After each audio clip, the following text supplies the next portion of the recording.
Hey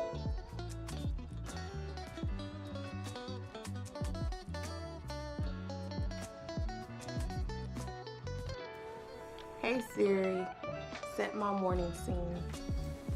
It's currently clear and 71 degrees. Today's high.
Okay, that was a short speech from Alistair. I mean, that was a few words. You can imagine if he's got 5 minutes, 15 minutes, whatever. But what I would say, what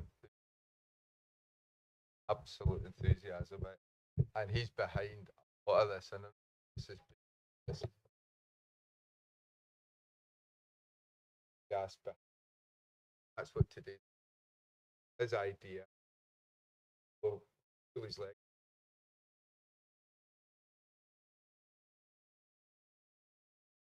Really, I just want to welcome you all on behalf of both the board and the college to a very warm welcome here to this called Scottish India Conference on Fostering Inclusive Employment Opportunities. And it's really good to see so many partners from India and from Scotland gathering here at the college to discuss really what is a important subject. It's about, Alistair said, sharing best practice, training and employment of people. Everybody's here today because they share a commitment to creating inclusive and equitable employment regardless of their unique abilities. Now, the college's vision statement is transforming lives through, and it seems to me that that fits absolutely seamlessly what today's all about.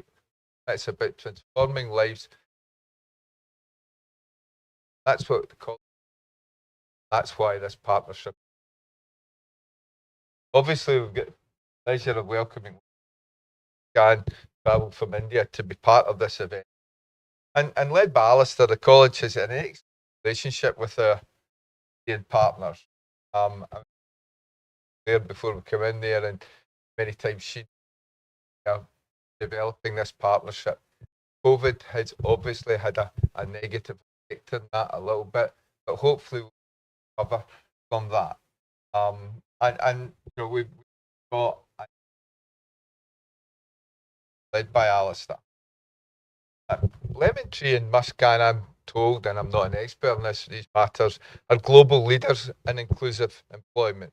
And you'll hear from them why they've adopted the business model they have, how they've been a success. Hopefully today's about, as Alistair said, about sharing experiences, best practice and innovative ideas that have the potential to transform the lives of people with additional support needs through giving them access to training and sustainable employment. Scotland and India have much to offer each other in terms of expertise and cultural understanding. Hopefully, discussion and collaboration strengthen that relationship, provide new opportunities for individuals and employees. So I'd encourage you to be active with that. Alistair said, you know, if one employer signs up and employs somebody from this, then the whole, hopefully it'll be bigger than that. But you know, for that little success makes it all worthwhile. So I think just thanks for coming along. A really important conference, and I hope discussions will lead to meaningful action, make a lasting impact for 1-2 individuals. That would be big if it makes an impact on 1 or 2 people. That would. So I'm not going to, if you will, I've now got great in asking the Indian General for Scotland, Mr. Bijay Selvaraj, if you will.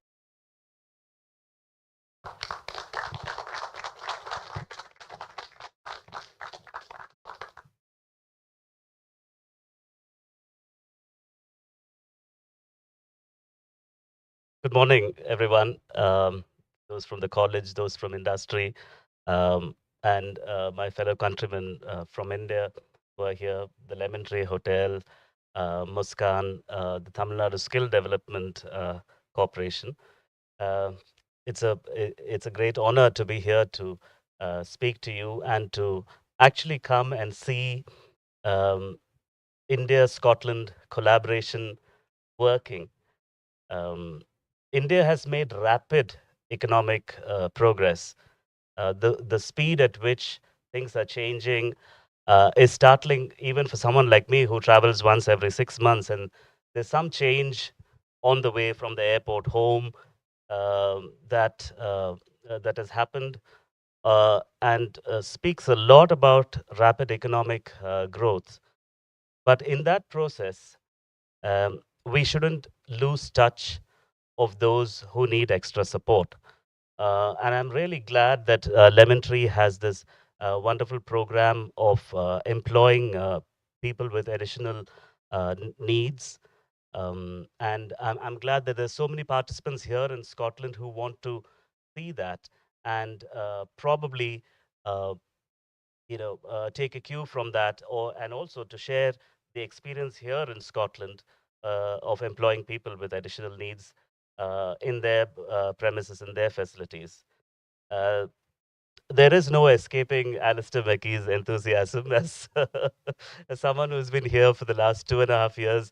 I can vouch for that because from the time I arrived, he's been telling us about this project, and I've had the opportunity to be here earlier in the college to also see videos of the training programs at Lemontree. So thank you very much for that, for keeping me informed and taking and inviting me here to this sharing and learning experience. And with that, I look forward to listening to today's presentations and learning from you. Thank you.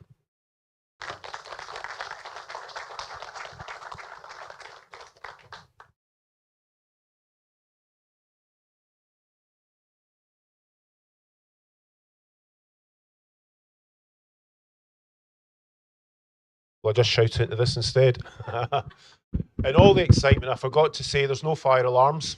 So if there is, then just follow us. The ladies are that side, and the gents. I've worked here for 10 years, and I still don't know where the gents' toilet is on the second floor. I had to ask Liz. Quite what I thought Liz would know where they were. I don't know. But they're down there, just down to the left. So that's the two things that I sorry I forgot in all the excitement.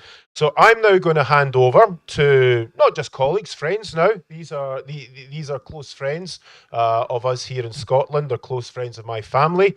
When we were on holiday in India, we met up for dinner, and yeah, this is friends now. So I'm going to introduce you to Lemontree, Muskaan. I'll pass the microphone over and just. By the way, I'm going to be going in and out. There's a couple of things. We've got the BBC coming at 11:15, so I just need to go out and sort that out as well. So, but without further ado, I'll pass over to my colleagues here. I have this mic. You can use this one, Nina. So, good morning, everybody. And since I'm from India, I'm going to say namaste. Yeah, there we are. And I know you know what that is. So, thank you so much for the warm welcome. And Alistair really truly is a friend, and it's amazing how we've built this relationship over all these years.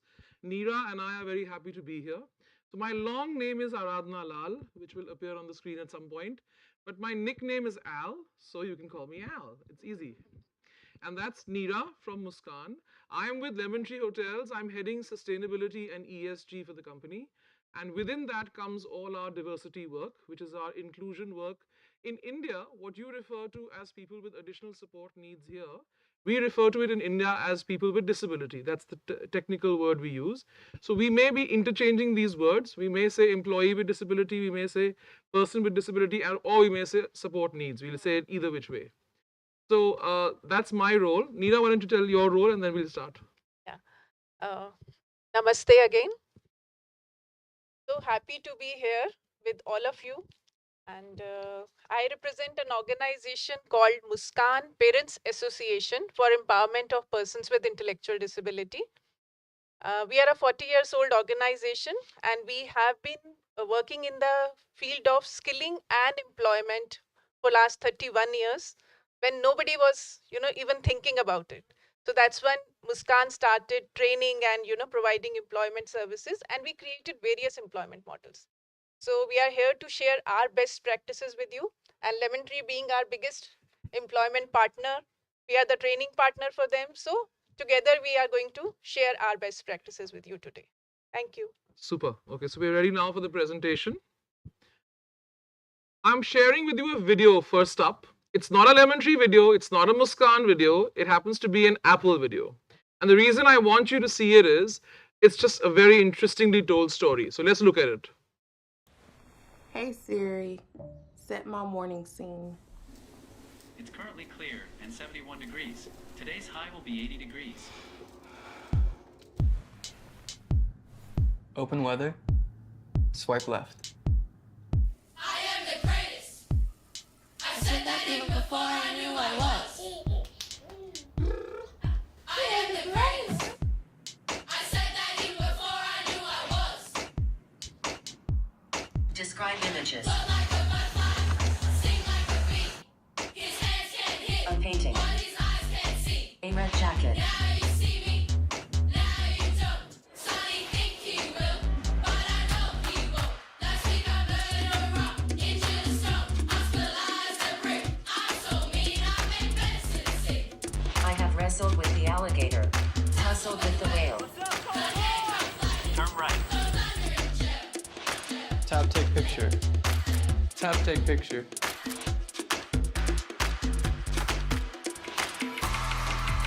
Two doors detected. Text to stage. Door 4 feet away.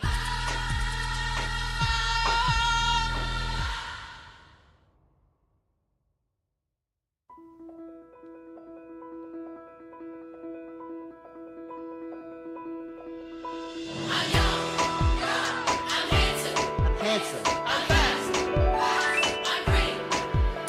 The world checks me pretty like me.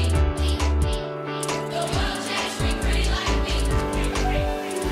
What are we gonna do? We're gonna dance. What are we gonna do? We're gonna dance. I shook the world. I shook the world. I shook the world. Shook the world. I shook the world. I shook the world. I shook the world. Shook the world. I shook the world. I shook the world.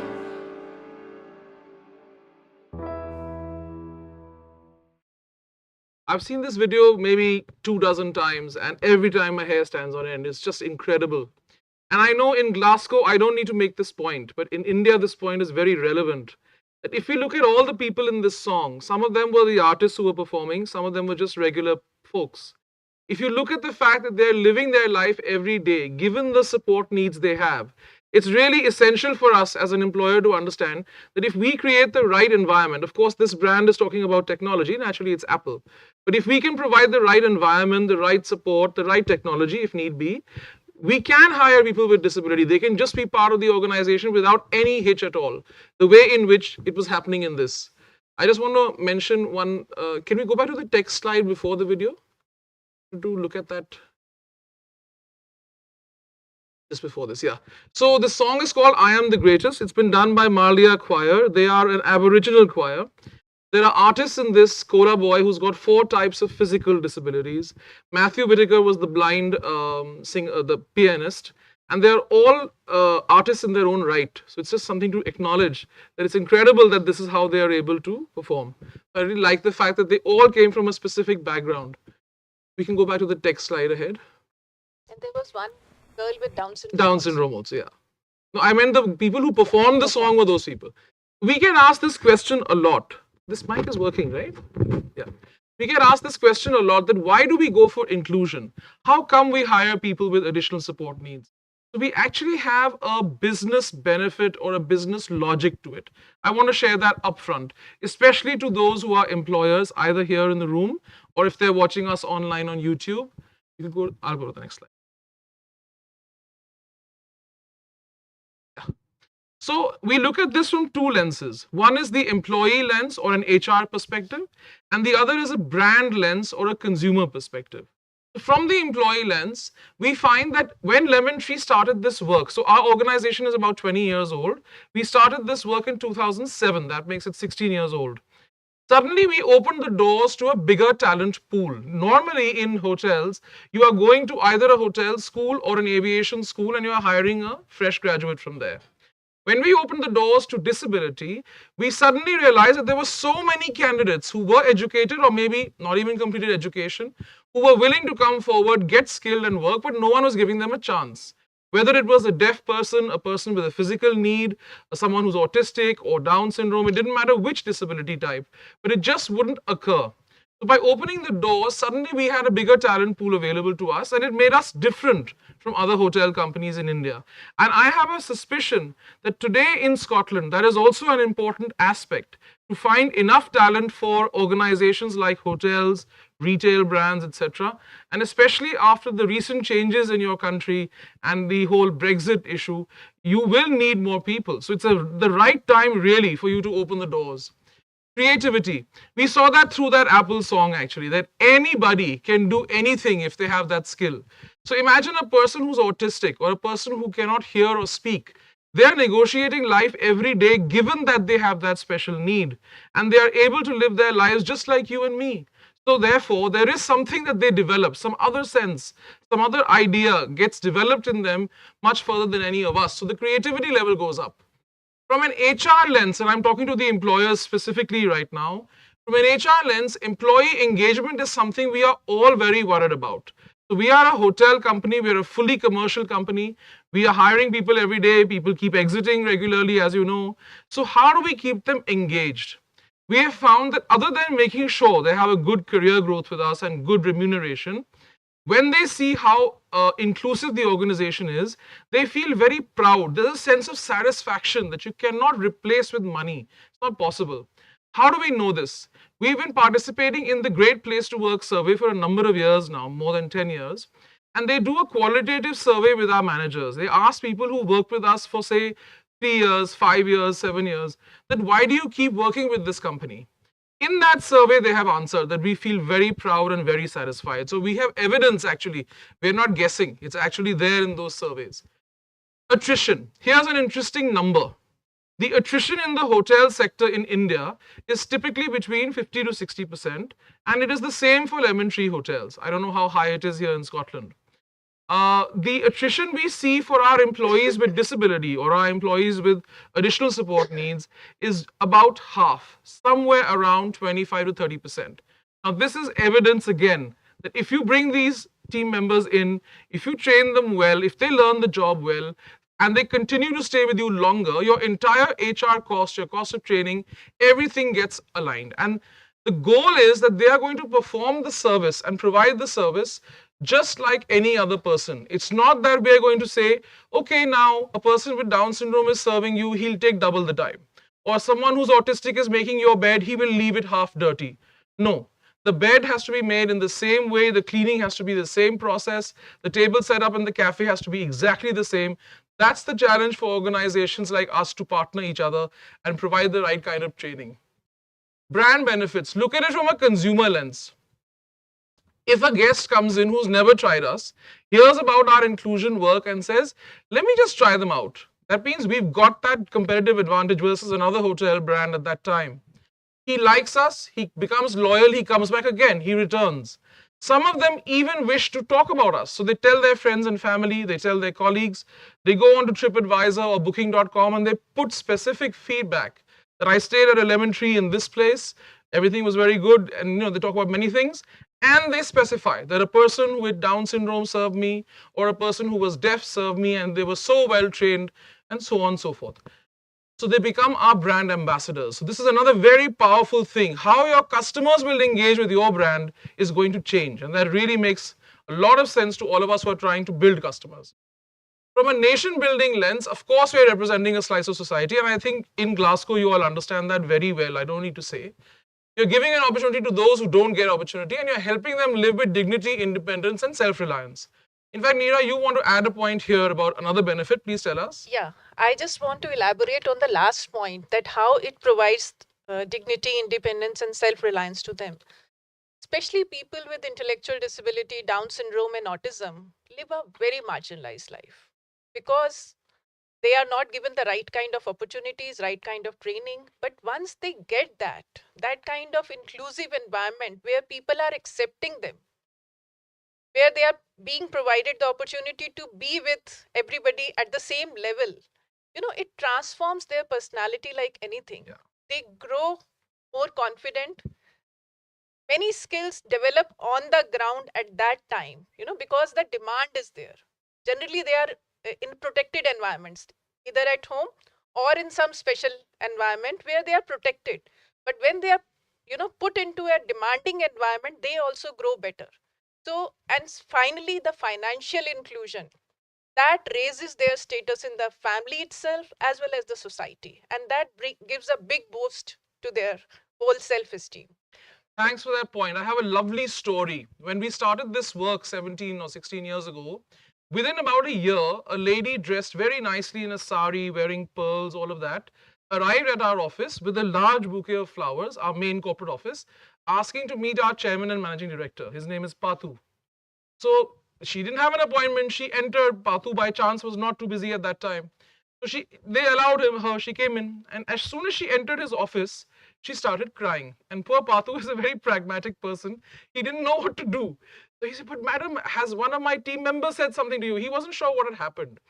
She said, no, no, no. And she composed herself and she said, I've come here to give you these flowers to thank you because my son is getting married. So he was wondering, well, if her son is getting married, why is she giving me flowers? He wasn't sure.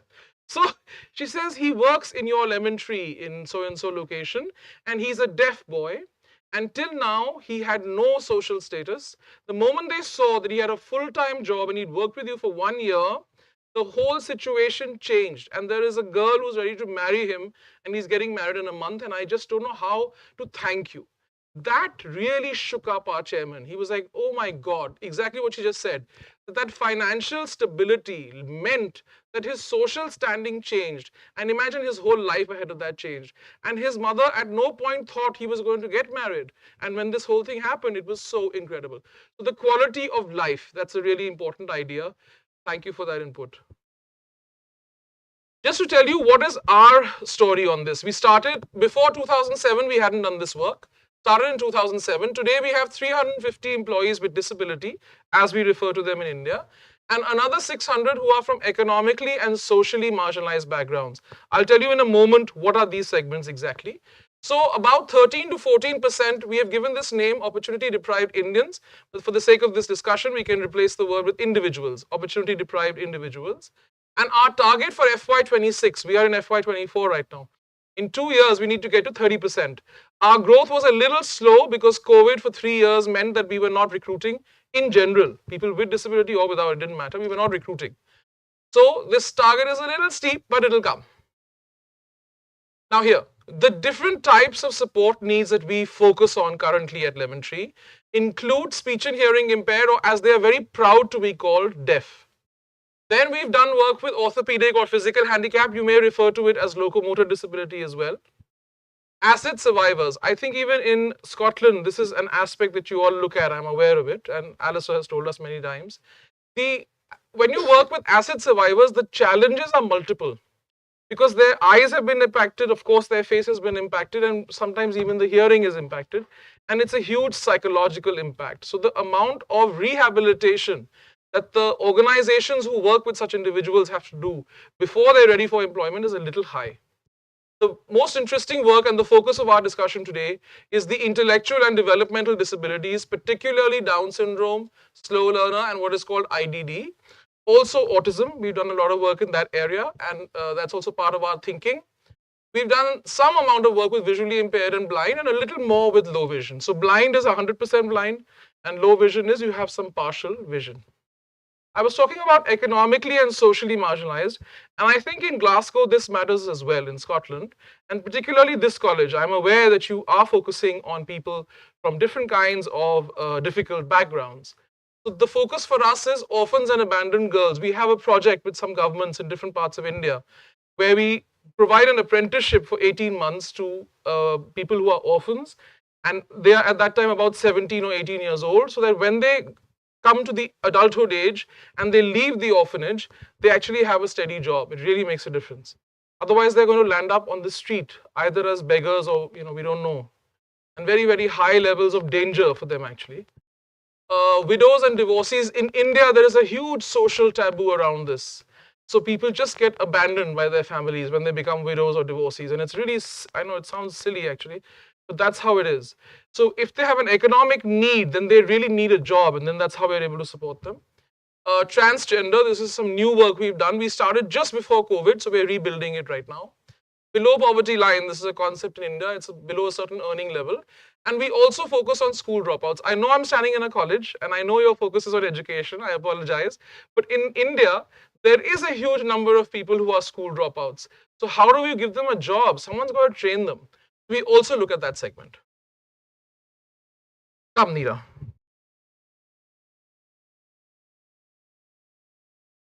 Right one.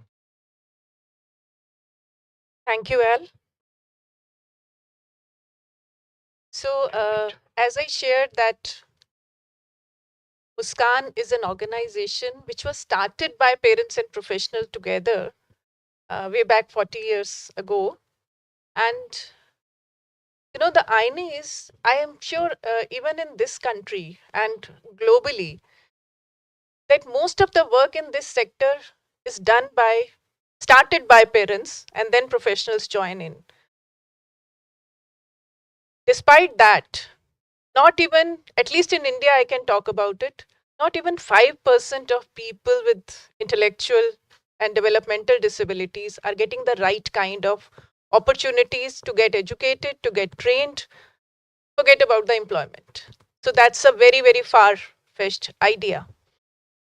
But that's where Muskaan took up this challenge and, you know, and we chose to work with adults, 31 years ago when we started our first service program, because our founder, Dr. Shanti Olak, she being a psychologist and a parent of a Down syndrome son, she could foresee that if services are not there for the period of adulthood, which happens to be the longest period of life for any individual, then the lives are going to be very, very marginalized, not only for the individual, but also for the families.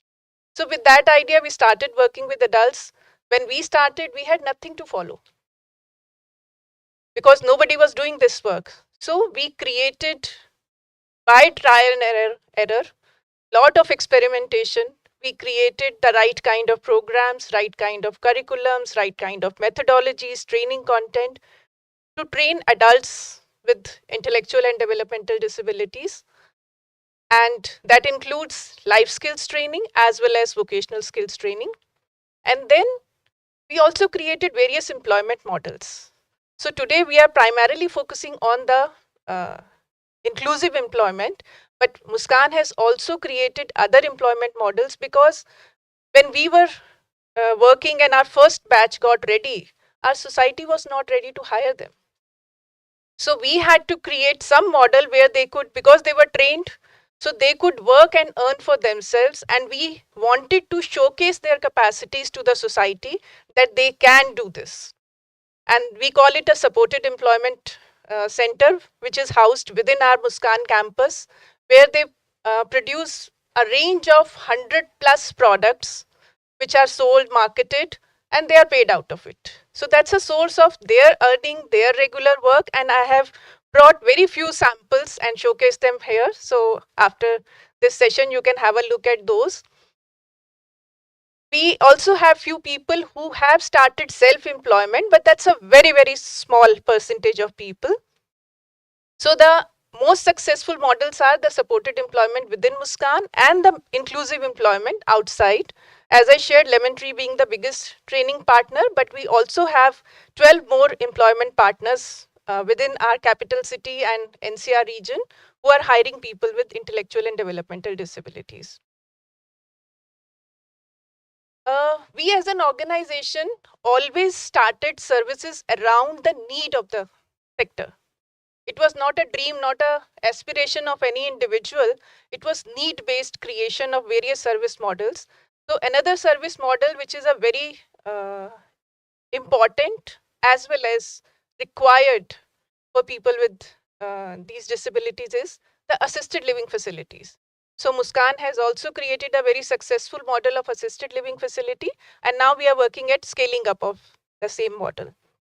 Apart from this, we work very closely with families because we believe unless you empower the families also, unless you build their capacities, the capacity building of the person itself is not going to be enough because they come from an environment where they are going to live longer. Then creating awareness right kind of awareness in the society, because the biggest barrier for this disability is the mindset of people that they cannot do anything. So we had to break that mindset. And I would say in last 40 years, not only Muskaan, but many other Indian organizations have worked towards it. And the change is coming, a positive change is coming. So even at our state level, the right kind of advocacy efforts were put in. And there also things are changing. Our government is also now working towards the skill development of people with intellectual disabilities. And we are partnering with them also. Muskaan follows a developmental approach. We don't believe in only engagement or care model, because we believe that everybody, every individual with or without disability can learn.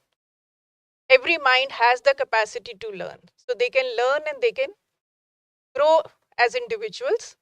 So that is the whole effort, and that's the approach which has helped us in creating so many service models.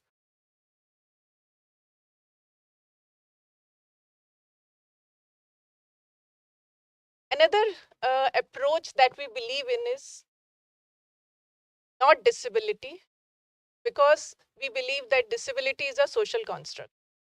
We believe in diversity. People have different ways of being. All of us are different from each other, and so are they. So why to label them with anything? But due to some, because the awareness is still coming, so you have to address them because you want some kind of services for them. So you have to put that kind of label, which we don't actually believe in. So that's what I wanted to put on the table here.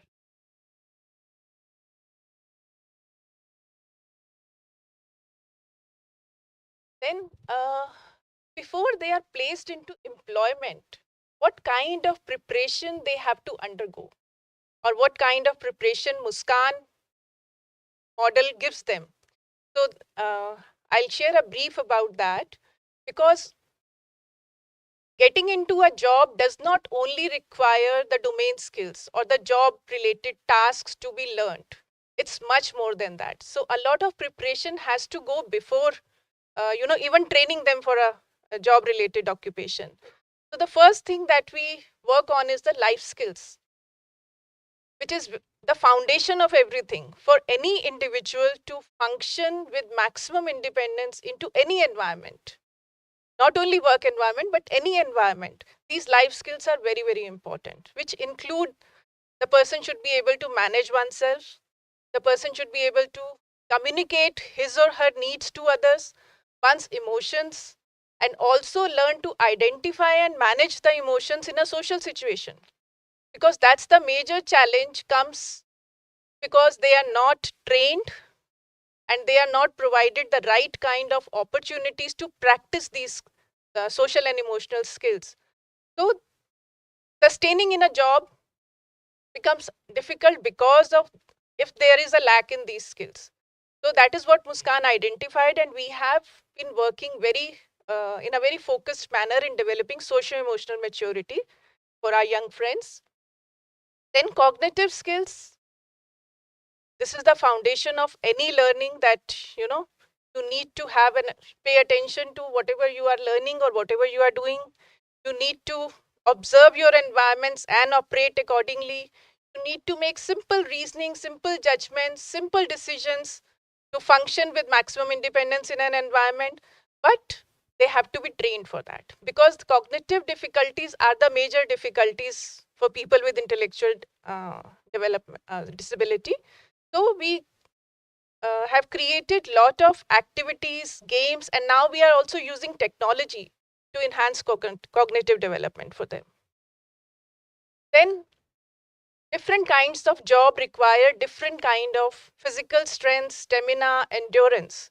So that also has to be built before you are placing them into jobs. So various kinds of physical fitness program, sports program, recreational program, yoga. So all these are part of our learning environment. Then another very important aspect is the motor skills. Now to perform any job, and one thing I want to mention here, that people with intellectual disabilities especially, they are concrete learners. They can very well learn and do manual jobs. So doing jobs which involve a lot of decision making or judgment are difficult for them. But if there are some simple manual jobs, assembly line operations, they can learn it very well. But these are to be done with hands. So the motor skills play a very important role. The kind of, grips which are required, for example, in the hospitality sector, you have to hold a jug, you have to pour a water, you have to hold a salver. So different kind of physical endurance, grips, grasps. So these need to be looked into, that how do you train them so that they are able to practice them well, and then in the job they are able to use them effectively. Then for any individual, if you don't have forums to express yourself, and for people with intellectual and developmental disabilities, these forums are very, very limited, because one, they are usually, they have limited speech or no speech, and unfortunately our society has forgotten to understand the body language of human beings. We understand body language of animals if we are petting them, but we forget to understand the body language. So for them to express becomes a challenge, because others are not understanding them, and then there is a pent up of emotions which can then reflect into various kind of observable behaviors which we call challenging behaviors. But these challenging behaviors are not part of their condition. These are developed because of the environment is not understanding them. So we provide a lot of creative expression, forums of creative expressions, therapeutic ways of, giving them those expressions to their pent up emotions, so that they are emotionally settled before they go to their jobs. And finally, but not the least important, the vocational skills or the domain related skills, whichever job role they are going to take up, so training according to that also. So in brief, this is the model of training to employment at Muskaan. As I shared, we start with life skills, and along with that, some pre-vocational skills involving motor skills or physical endurance, social skills. Then next level of training is given in employability skills. I want to give a little, explanation to this term. When you are getting into a job role, you are not only doing some tasks, you have a responsibility, you have a role to play, you have to be accountable to some authority for the responsibilities assigned to you. So understanding the sense of responsibility, task completion, being accountable, being quality conscious, following SOPs, this all needs to be trained into. Only training for certain skills or tasks is not enough. So that is why we have a very important employability skills training program at the second level of training. And along with that, then the domain skills training is given. After that, once they are placed into a job, it can be in-house as well as outside in inclusive environment. So a job coach is assigned who trains them on the job, facilitates the environment for them, means creating some reasonable accommodations, finding workplace solutions, and actually giving the required training in the work environment itself. So that is also a very important aspect. We will give a little more explanation on that later. And after that, the employment is secured. So even during employment, means we don't say our role is finished. Muskaan continues to play its role till they are working. So because they need support during employment also, and they need sometimes refresher training or training into certain skills. So that kind of support is provided by doing regular reviews, giving regular feedbacks to them, as well as working with the employment partners. So in inclusive employment, the main stakeholders are the employer itself, the candidate or the employee, Family also plays a very important role in this, because to make it successful and sustainable, family has to provide the right kind of support to the individual, because this, as I shared in the beginning, that they are going into a demanding environment from a protected environment. So there are going to be certain challenges they are going to face. So family has to provide that kind of emotional support as well as logistic support.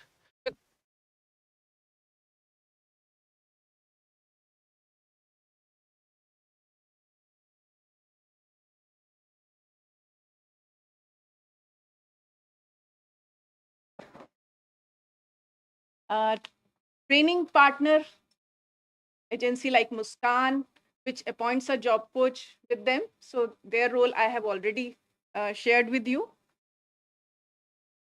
Muskaan has been able to identify various kinds of job roles, more than 30 kinds of job roles in 10 different industries.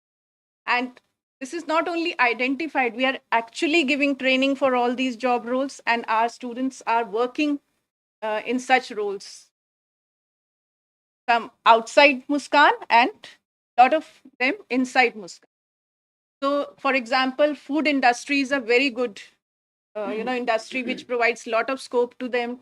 Then hospitality industry is for inclusive employment. We have found that's the best industry because of two reasons. One, it still has a lot of manual tasks to be done, and secondly, the SOPs are in place and they are practiced.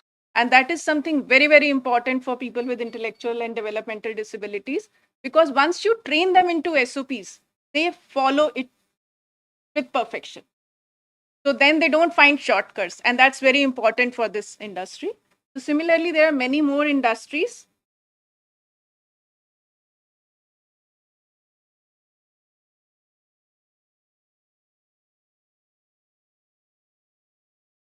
So briefly, I'll also talk about the workplace accommodations which are required so that they can become successful in their jobs and also sustain their job. Some of them have sensory issues, especially the people with autism. So you have to, while doing job mapping itself, you have to identify those factors which can, play a role in their hypersensitivity or hyposensitivity, and you have to either, if possible, modify the environment, or if not, then see, everybody cannot do every job. So you have to find the right kind of job for them, which provides a right kind of environment.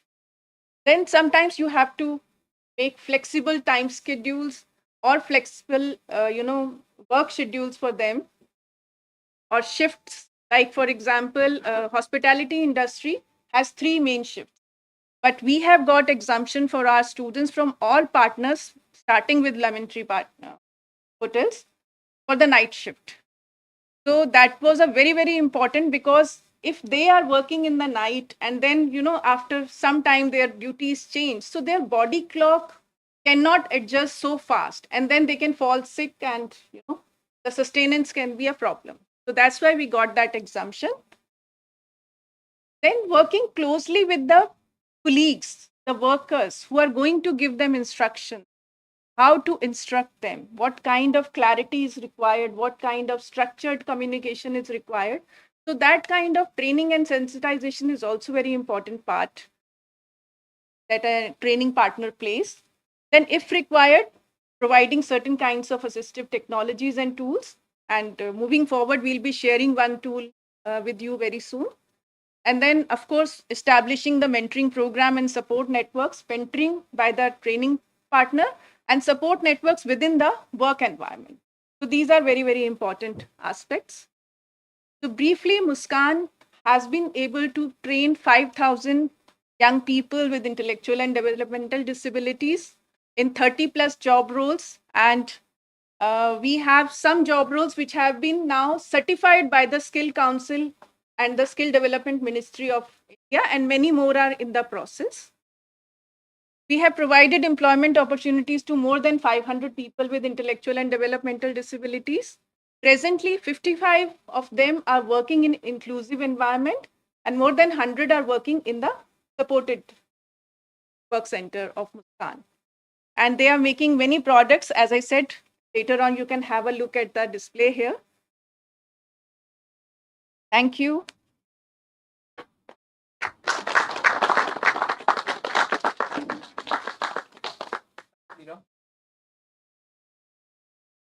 So this thing about SOPs, standard operating procedures, it's incredible. When we bring in people with, I need to keep this here with this mic also. So when we bring in people to our hotels, we tell the rest of the team that people remember our SOPs, follow them. Reason is, these boys and girls, once you train them, they will go and correct the other person. No, this is not the way you do it. This is the way you do it. So actually, our team gets a little bit on their toes at that time, saying, okay, come on, let's do it properly. We are only teaching them, but if we don't follow it, then it's a bit weird. So when the special educator from Muskaan comes to our premises, they do tell our team members that, okay, we're going to follow the exact SOP. So you all also please follow the exact SOP. It's quite amusing, actually. There is a model we have developed. Now, I'm addressing this particularly to the employers who are here in the room and who are listening online, but also to the training organizations and to the colleges who are involved, because you also provide training, right? I'm going to be brief because the time is less. I want to say we'll take a tea break at about 11:30. And after the whole session is over, we intend to end around 1:32. We are happy to do some one-on-one discussions with any employer if you need to ask more questions at that time. There'll be questions even in the session. So those of you who may not know Lemontree, it's a 20-year-old company. Today there are 92. I've been away from India for 10 days and we opened one more hotel. So there are 92 hotels. Yeah, I swear. There are 92 hotels in 58 cities with about 8,700 rooms and a little over 7,000 employees. We're the third largest hotel chain in India by owned inventory. There's something called owned and something called managed. If you add managed, then we might be the fifth largest, but otherwise we're the third largest. These are our brands down below. The Aurica is an upscale brand. Lemontree Premier is a 4-star plus. Lemontree Hotels is 4-star. Red Fox is 3-star or economy. We acquired the Keys Hotels brands about 5 years ago. Again, 4-star plus and 3-star. So 6 of these brands belong to the mid-market and only one brand, Aurica, is in the upscale space. Close to a 5-star, but not a 5-star. That's us. Where did it go? Where did it go back to why that slide came? Okay, no problem. This is the model. There are 7 pillars. I will speak briefly, and in your questions, you may ask more so that we don't take too much time. At the very beginning, we need vision and clarity in the organization, the company who's going to hire, and it must come from the leader. So in our case, it came from the chairman and the managing director. If it's a multinational company, say Barclays Bank, say IBM, say SAP, anybody, it'll have to be the country head at least, even if it's not a global initiative. But that country head in Scotland, suppose, or in India, must be aligned to the business sense we spoke about in the beginning. Because if they don't see that business sense, they will not support it, they will not push it, they will not drive it. So the vision must come from the very top. It needs to be cascaded to what's called the CXOs. CXOs are the people who are heading their functions. So the chief HR officer, the chief diversity officer, sales head, marketing head, operations head, finance head, administration head. In our company, whichever department we have, food and beverage, housekeeping, all of that, the person who heads that function at a corporate level must be aligned and must believe in that business sense. Otherwise, it won't make sense. It cannot be HR driven or diversity driven. If only I am the champion, it's not going to happen. We need a dedicated resource, which is yours truly, along with another 2 people. And I'm standing here in Scotland, very dedicated, because I would like to share these ideas. That's why. Sensitization, already Neera has made a reference to it, that when we are going to start bringing in a person with a particular kind of support need, so suppose it's Down syndrome, suppose it's autism, suppose it's deaf, it depends on which one we are bringing into a hotel, we would like to sensitize the whole team, first about that disability, what does it mean? And secondly, if you are a team member of that person, either his colleague or his supervisor or his manager, how are you supposed to engage? Now, this is very, very important. I'm again reaching out to all the employers and saying, if you don't prepare the organization, if you don't create the culture required, when these boys and girls will come, I assure you, it will be a failure. I'm saying it up front. So the sensitization process is important. This is done by the NGO partner who's an expert in the subject and by us. It could be our HR person, it could be me, it could be the training person. Anybody can be involved in that sensitization.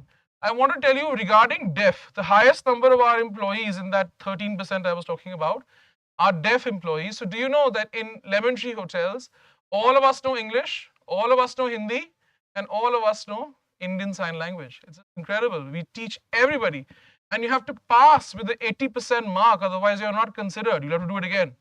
And as you grow in the organization, if you're a person without any support need, as a manager, your level of knowledge of the Indian Sign Language has to increase. So you will be tested and retested, because if I'm a hotel manager and there are 150 people in the hotel, out of 150, suppose 30 are deaf and they're all in different departments. I'm the hotel manager. I better know how to talk to these 30 people. Otherwise, it's not going to work. That's also part of our sensitization work.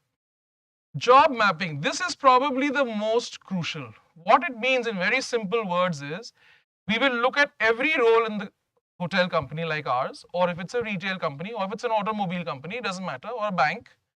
Look at every role at the entry level. First, consider that.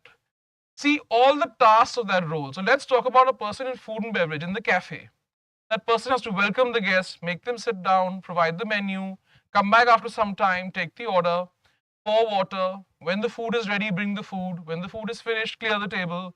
And if there are buffets, like in our coffee shops, there are buffets all the time. Set up that buffet, run that buffet for 2-3 hours, clear that buffet. These are all the tasks. And there are some coordination in the back area, in the kitchen. So for every single task, we need the support of the NGO partner.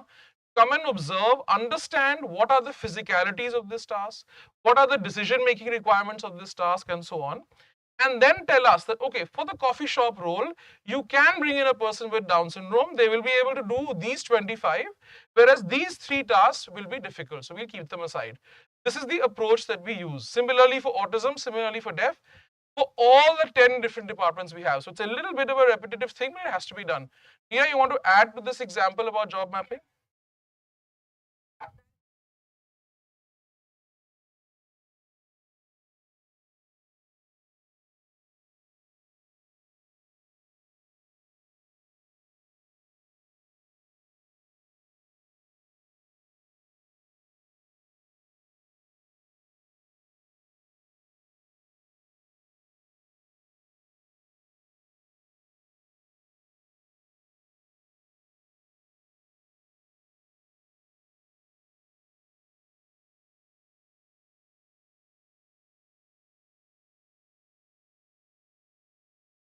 Regular people doing that task, so that we completely understand that whether it is a physical strain that is going to come, it is the social demand that is going to come, or it is the something like a pressure during a working hour. So we have to understand along with the tasks all these demands of the environment, and then match it with the right kind of candidates who can take these demands. As I shared with you, the kind of training model that we have developed so that we can cater to these demands, so that they are successful. So the right kind of job mapping in each role is very, very important. And then once the person is settled into a job, they have been hired, they have been working, we also do re-job mapping, because we want to understand what now next they can learn, because there should not be stagnation. And we are proud to share that 2 of our students who are working in Lemontree hotels have upgraded themselves with the cooperation of the company, that their co-workers and the training partner Muskaan, that they have learned more skills and now they are working as supervisors. Promoted. Yeah. We're also very excited about Yeah. that. We didn't think we'd get there, but we did. Thank you. So, like I said, job mapping has to happen for each role, and it'll happen each time you bring in a new type of disability. It's very important. And in the re-job mapping, sometimes it becomes a little person specific, because every person with Down syndrome won't be identical. Every person with autism will not be identical. So if we see someone is good at certain kinds of tasks, we can move their direction a little bit to that side. Partnerships we must develop. I think what we're doing here, standing in this room, is a full-on partnership. What goes on between Muskaan and Lemontree is a daily working partnership. We cannot succeed at inclusion without appropriate partners. So I say that again to all employers. Don't think you're going to do it alone. please do it together with the people who are experts. Traineeships and trials, very, very crucial. Don't try to just jump in and say, okay, from tomorrow, we're going to hire Down syndrome and autism and deaf and visually impaired. No, no, no. Choose your path. Choose 1 or 2 disabilities at a particular time. Set up small pilots and traineeships of 2 people, 5 people, 10 people, whatever you like, and then experiment, monitor, review. Understand what's going on. Neera referred to the reviews before. It's done jointly by our operations team and by the NGO partner, because the operations team, they are working every day with them. And I'm also part of that process, so is HR. So it's a very crucial process. 7, it's a very simple thing. It must be across your company. You can't leave it as one little sample work in one little corner of the company. It doesn't make any sense. This is very briefly on this. I'm going to... Al, I want to add one point in scaling up. At Lemontree Hotels, why I said that they are the biggest employment partner, because they have scaled up the hiring of people with intellectual and Down syndrome and autism also, because they have an HR policy. That is very, very important for the company who is planning to hire people with disabilities, to have it part of their HR policies. For all other employment partners that we have, it's under their CSR policy, that is corporate social responsibility. So there the hiring is either 1 candidate, 2 candidates, maximum 4 candidates. So for scaling up, that point is very, very important. So this is not our CSR policy at all. It's our HR policy. It's the way we do business. Please think about that. It's cultural. So, of course, never give up. Never ever give up. So we've already said these points. I'll just see there's something extra. So it's a strategic pillar of the company. There's a clarity of purpose. There's a buy-in. It's not charity. Dedicated resource. Focus, focus, focus. We talked about job mapping already. So I want to share with you, for Down syndrome and slow learners, we found that the food and beverage role was appropriate because it involved people in a cafe. There were lots of managers around, supervisors around. There were lots of guests. And folks who have Down syndrome, they do love meeting people. For the autistic folks, we found that the housekeeping role was more suitable, more amenable, because there was independent work, a very high degree of predictability. Here's the thing. Hotel roles are actually well defined, great SOPs, great predictability, but still, guests are guests, things can change. So in cafes, things change a lot sometimes. Whereas in housekeeping, the way you clean a room is the way you clean a room, regardless of whether you have 10% occupancy like we did in COVID, horrid, horrid, horrid, or you have 90% occupancy like we do right now, very happy to say. So that's the whole idea, that if the autistic folks will be comfy with this very predictable process of step 1, step 2, step 3, then let's give that kind of a role. That's the idea. Also, sensory issues play a role. Yeah, because cafeteria, there is a lot of noise. Yeah. And for some people with autism, that could be challenging. And so many smells. Yeah. Why did we say that you should do the traineeships and trials? You want to see how it's working. You want to find out the failures. Very important. So we can rejig our training appropriately. Please don't think that for 17 years, it's been all hunky-dory. My, ask me some tough questions. Huh? Some pictures now, quickly. Oh, something has changed in the sequence. Anyway, it doesn't matter. I'll come to the pictures later. The job mapping was who has to do which role, what has to be done, how, why. These are the questions they're doing in their observation. Then we are observing all the key tasks and we're trying to see what training is needed and what tools are needed. That was the idea. But the sequence went a bit weird. The earlier cascade slide. Monitor and review was basically a discipline, productivity we want to see. Okay. Our training model at the company is the tell, show, do model. What this means is, in a training room, I'm not talking about the folks with special needs right now, I'm saying any employee. In a training room, all the SOPs related to your area. So if you're housekeeping, or your food and beverage, or your sales, all your SOPs will be told over a 10-day period, and it's some 9 hours a day. So there'll be information given to you, videos, there'll be some games, all going on. There's a lot of telling. Then there's showing through the videos and through role plays. And then you make the team members do it back for you. That's the basic principle of our training. We found that it applies beautifully in the case of additional support needs. Because if we can tell them the details and the steps, then we show the whole thing visually and we make them do it back for us like a role play. then we are sorted, because we can really help them learn and understand. And that's the key role that the special educator plays from Muskaan together with our ops guy. See, we cannot outsource the training. It will not work like this. So the job coach has to help our ops people learn that this is the correct way to teach someone who's got Down syndrome. This is the correct way to teach someone who's autistic, and so on.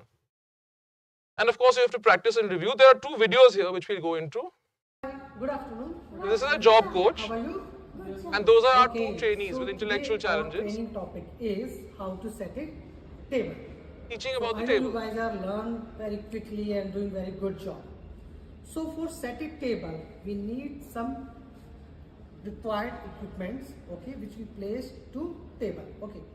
So for example, we need a BNB plate, napkin, and what is this, Aryan?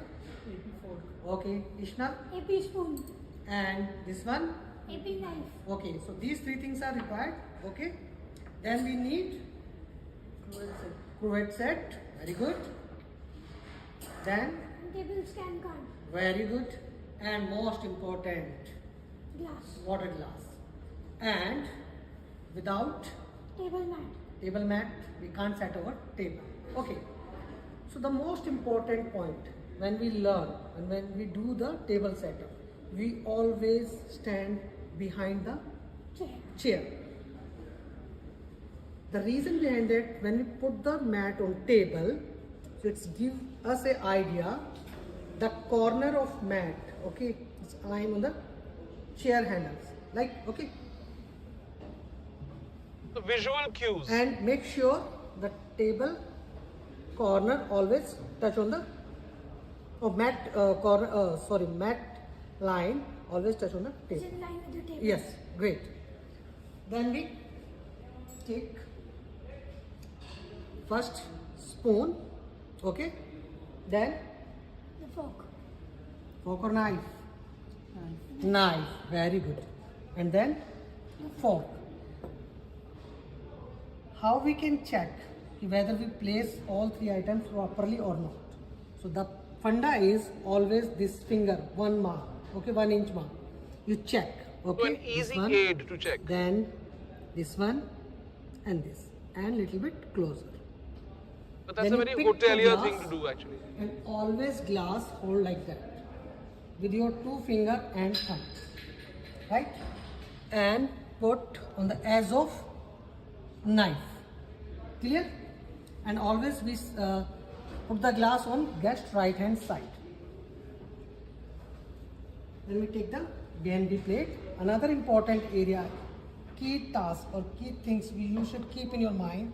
Always hold BNB plates like that.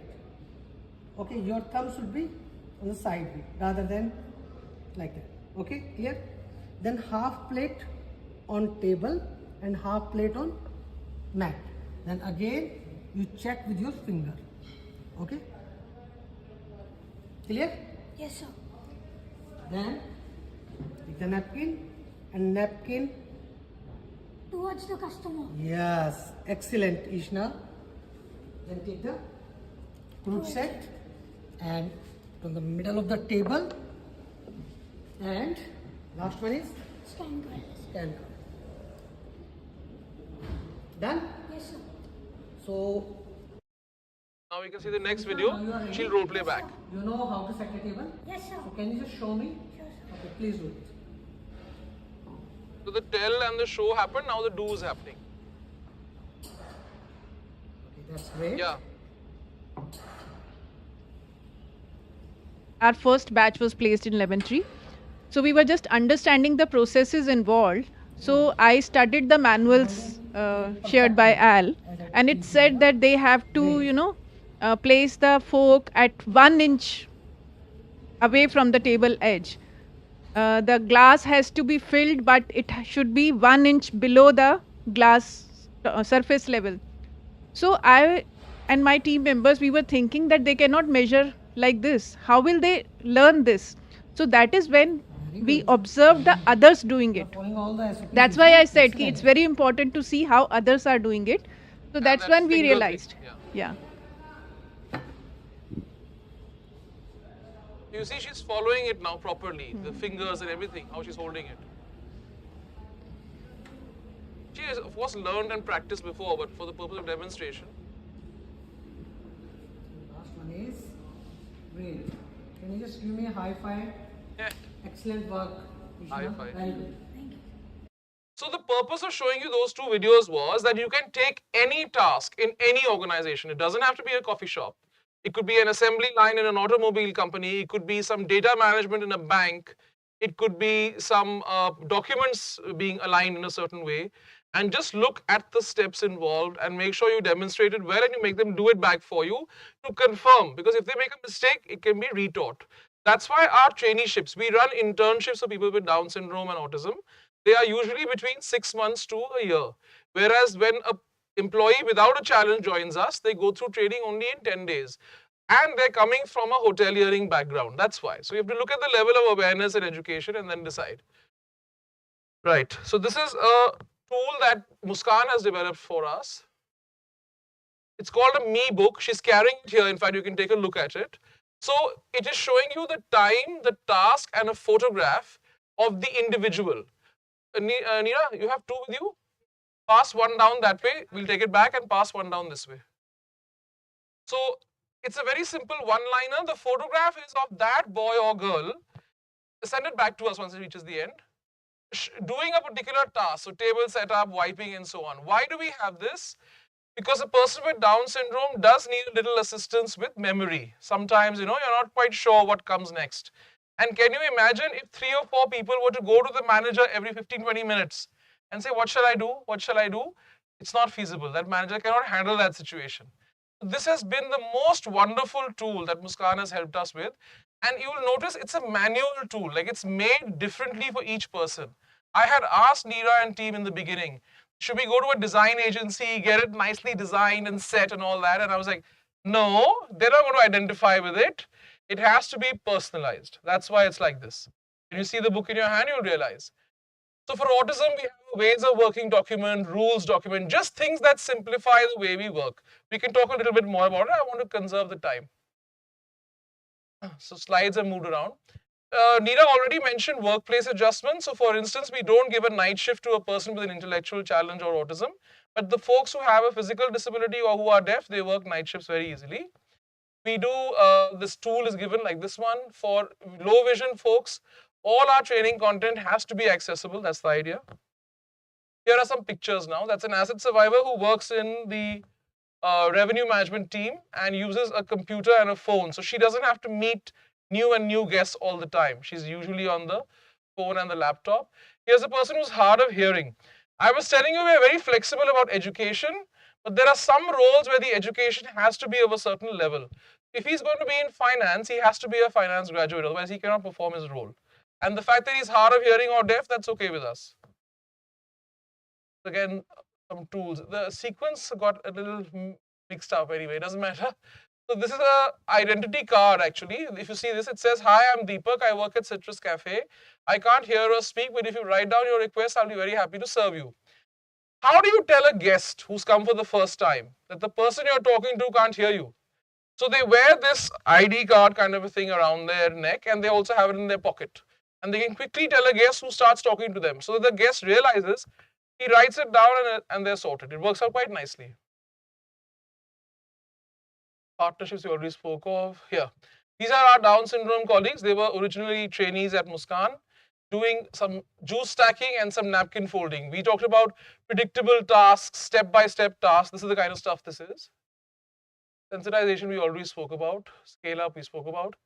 Okay, this is the autistic team members. Again, very, very predictable tasks of dusting and setting up the tea, coffee, milk in housekeeping.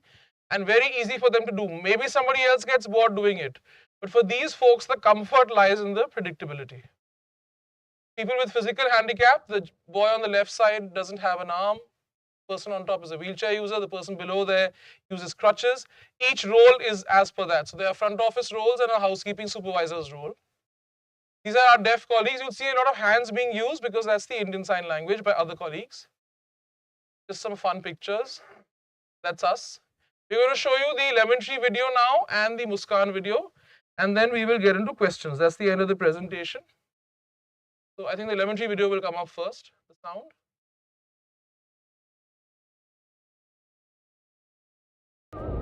Yeah.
Actual employees.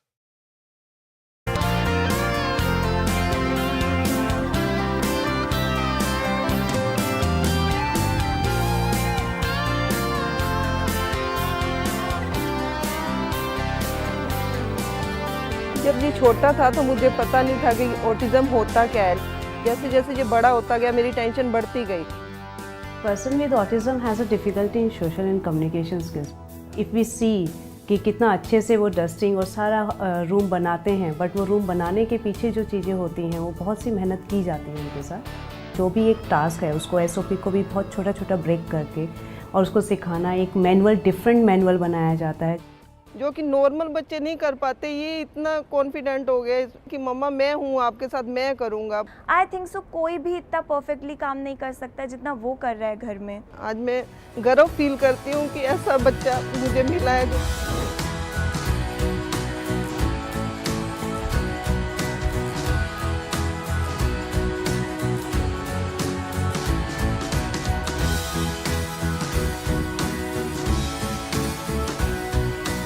Muskaan actually, and Muskaan.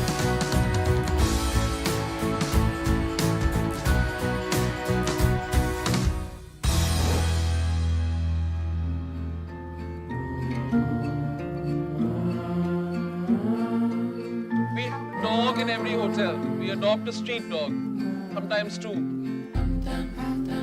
And this is our sustainability work. It's just half a minute. Renewable energy, water recycling, LED.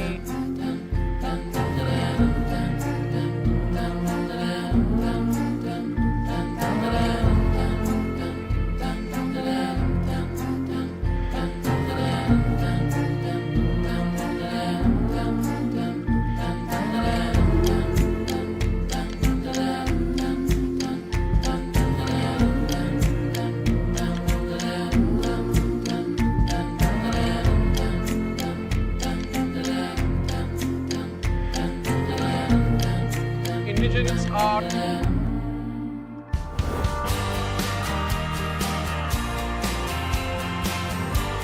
Lots of awards around the world.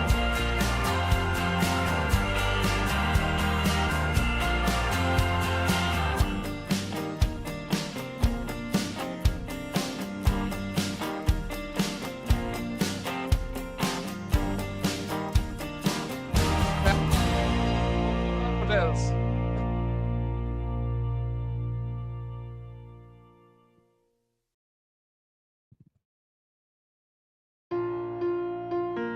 this is the Muskaan video.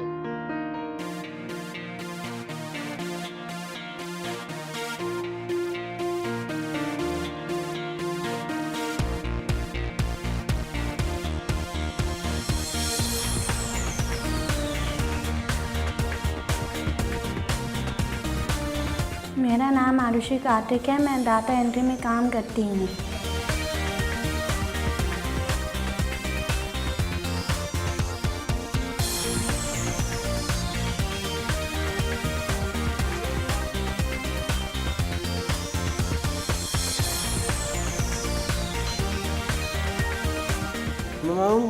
थोड़ी अलग है। मैं refer में काम करता हूँ। मेरा नाम मुकुंद है। मैं यहाँ पे काम करता हूँ। Thank you.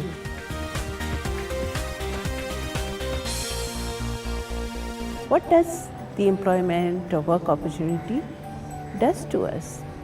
It gives us a sense of accomplishment. It gives us opportunity to build so many relationships. We are able to earn our money, and also it gives us a responsible role. In the community of the disabled, people with intellectual disabilities or ID are the most marginalized. They get stigmatized because of the ignorance of others and are often viewed as a social and economic burden. Society considers them to be incapable of doing any meaningful task. Muskaan thinks otherwise. Muskaan was set up in 1982 in New Delhi by a group of parents and professionals who found a distressing lack of facilities for their children with ID. That initiative grew into today's Muskaan, a voluntary not-for-profit organization well known for providing comprehensive education and training to adults with ID. And we have been creating training and employment opportunities for them for the last 3 decades. Over the years, we have developed 3 sustainable models for the employment of adults across the ID spectrum. 1. Supported mainstream employment. 2. Supported employment within Muskaan. And 3. Special employment within Muskaan for those with high support needs. For supported mainstream employment, we facilitate and assist business enterprises to employ people with ID. We ensure the best fit between the person, the nature of the work, and the organization. We help sensitize the other employees who will become colleagues of the people with ID. So what I would like to share with the employers is that they are very committed, loyal, and responsible employees. And one great thing happens: they humanize the environment. They can do many jobs in any organization, and simple jobs. And I think many organizations have those kind of jobs. A recent success has been our partnership with Lemontree and Red Fox Hotels, where people with ID are working efficiently and effectively alongside their colleagues. What my experience has been is that they work with great focus. They're perfectionists, in fact, and they will always deliver the service exactly as it needs to be done. And from a hotel's perspective, this is really good for the brand. CBRE employs people with ID in the work of data entry. This experiment too has proved to be a success story. It's not only in terms of them adding a lot of positivity to the environment, it's a kind of value they add to the work. Yes, you need to tell them what needs to be done, but if you brief them properly, the work gets done to the T.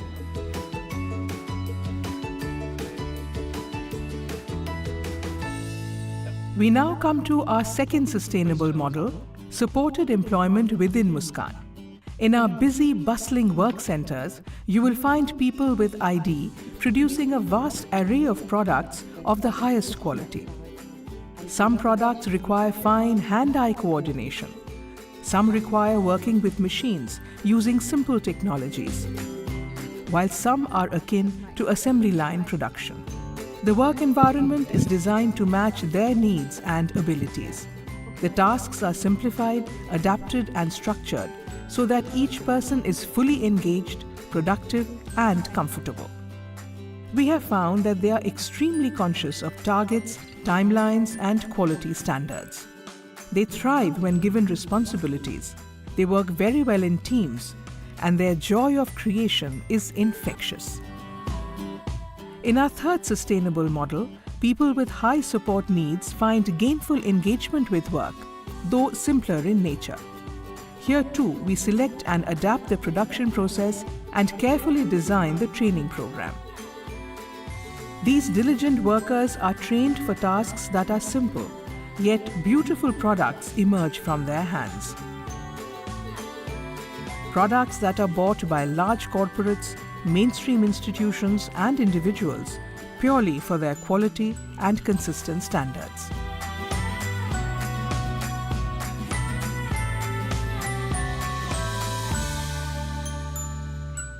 Being able to work and earn transforms the lives of people with ID and their families.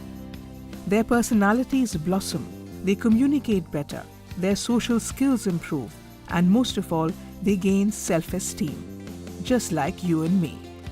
People with ID deserve to be employed. They only need the right platform and the right training. We at Muskaan are happy to give both.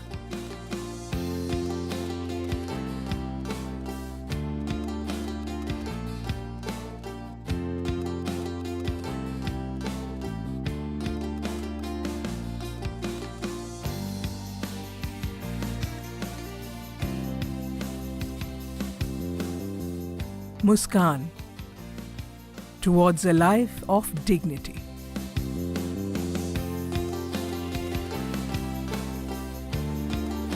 We can stop it.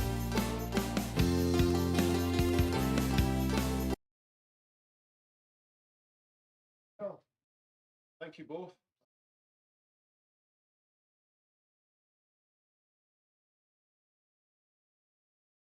One thing that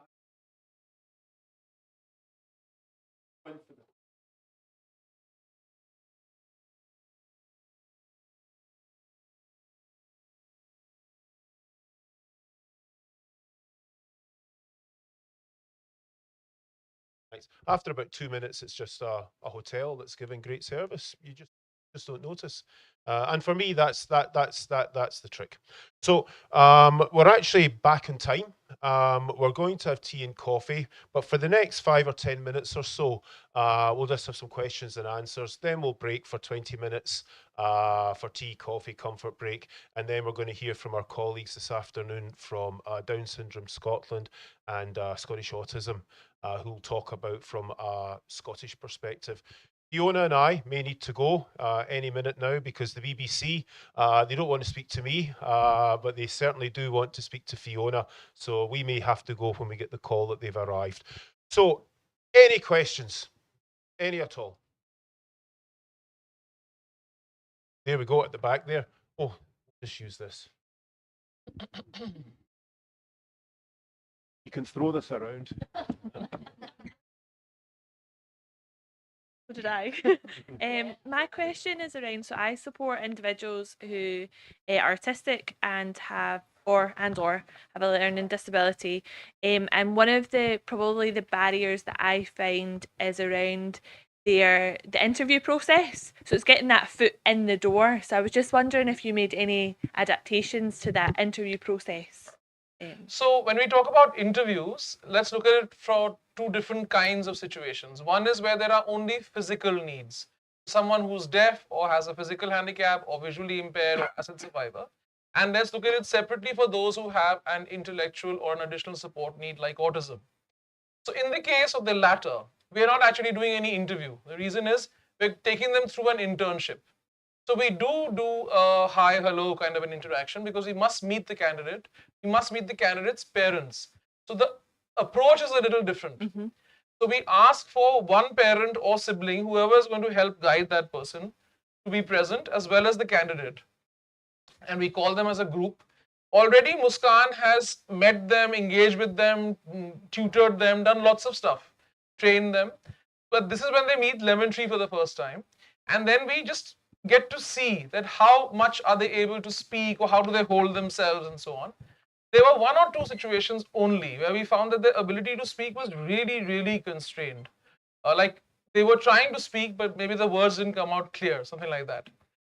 So we have to take a call then what to do in that situation. Otherwise, we just go forward.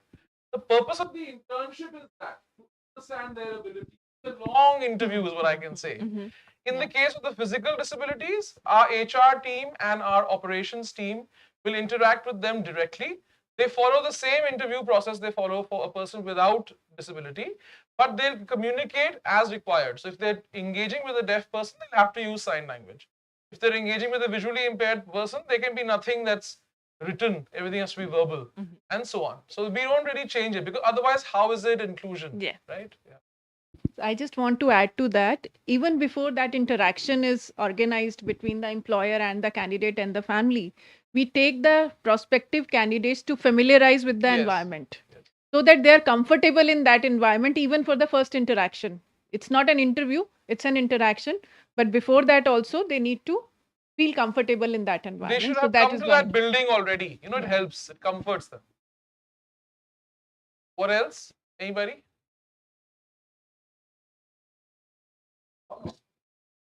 What challenges did you have at the beginning of the program, and how did you get through those? You said you're from Coca-Cola? Yes, yeah. Oh, superb. And you're asking me what were the challenges and the difficulties we faced in the beginning, and how did we get past them? Right. Great. So it's a 17-year-old process, and when we first thought about it, we started only with speech and hearing impaired, only with deaf. And the first reaction from our various managers and supervisors to our HR colleague, at that time my role was different. I'm part of the founding team at Lemontree. I've been there 20 years, but my role was sales and marketing for the first 10 years, and now for the last 10 it's sustainability. So at that time, the HR person who was handling it, when he was talking to various managers in the hotel, they just looked at him and said, but a person with a disability, can he work? Like they had such a basic question that, can he work? HR was like, yes, he can. Why don't you take a look? So we had to arrange some observations a little bit, because otherwise the managers were not getting it, that how will this work? So some of those managers we even took to the NGO partners' place to make them see how it works out, took them to a training class and showed them. And when these people came in, they were also doing a kind of a trial. So for 10, 15 days, they were just on trial. There was no job at that time. But when they realized that if we train them properly and we do it appropriately in Indian Sign Language, similarly for autism, if we do it through a traineeship, for Down syndrome through a traineeship, so on, and that person has understood their task, they will do it very, very well. So it was seeing is believing eventually, with a little bit of trial and error taking place in the initiative. After 2 years, when our chairman re-examined this initiative, there were about 20 or 25 people with who were deaf, who were working in our company at that time. And when we reviewed with the managers that how are they working in your team, they were like, these guys are our pillars. We want them in the team. We want more. So it became a demand then after that. That's how it was easy for him to say, it's going to be our HR model, it's going to be our business model, and it'll become a strategy. This is it now. There is no CSR aspect to this. And in brief, it is when there is a will, there is a way. So you have to find ways of including people. No, otherwise there are many reasons to not do that. But you have to just get past the hesitation you hear and you see around you. It will be there. And see the successful model. In that case, I would say whenever we meet a new employer, Lemontree and especially Al has been very open ki bring them over to Lemontree. To see, yeah. Let them see how successful it is here. So that gives a lot of confidence to other employers also. Which is why we're here in Glasgow. Yeah. We want you to see and believe. Yes, please. Oh, yes, indeed. Just before that wretched COVID. It's very inspiring again to see Thank what you do, and how many of your colleagues who've come into Lemontree with a disability are now elevated through your ranks? You obviously opened another hotel in the last week. You know, in the sort of senior management supervisory team, how many are sort of making up the mix now? So I'm going to be frank. Today, there is no hotel manager who's a person with additional support needs. There is no department manager who's a person with additional support. There are supervisors who are and assistant managers who are. Largely, these are folks who are either deaf or have a physical handicap or have low vision. In the case of intellectual, it's the two people she just referred to who've been with us for approximately 4 years. And during COVID, for 2 years, they were away from work because that was a requirement for their physical safety. So in about 3 years of working, they were able to get that movement from the associate level to what is called the next level, the supervisory level. So it is work for us for the future, definitely, that how do we grow these assistant managers into the manager or the department head level, and how do we get to a hotel general manager? Which disability type, I don't know right now, but we'll have to work on them all parallelly because we don't know who will meet the mark the soonest. And is there evidence of aspiration amongst that Oh, community? Yeah. plenty. I was about to say that. So the Down syndrome boys and girls, they say, I want the black coat. They know the black coat is manager. They say, I want this coat. And they're like this, huh? They're full sassy attitude. I want this coat. Manager is saying, it's my coat. Like, what do you mean? So it's like quite cute. It's really cute. No, but even the deaf guys and all, they all say that we've been here, we want to keep working and we want to grow. So they all, aspiration is not a problem. While I've got the box, I'm going to ask another question. Muskaan, fantastic support service, or more so than just support by all accounts.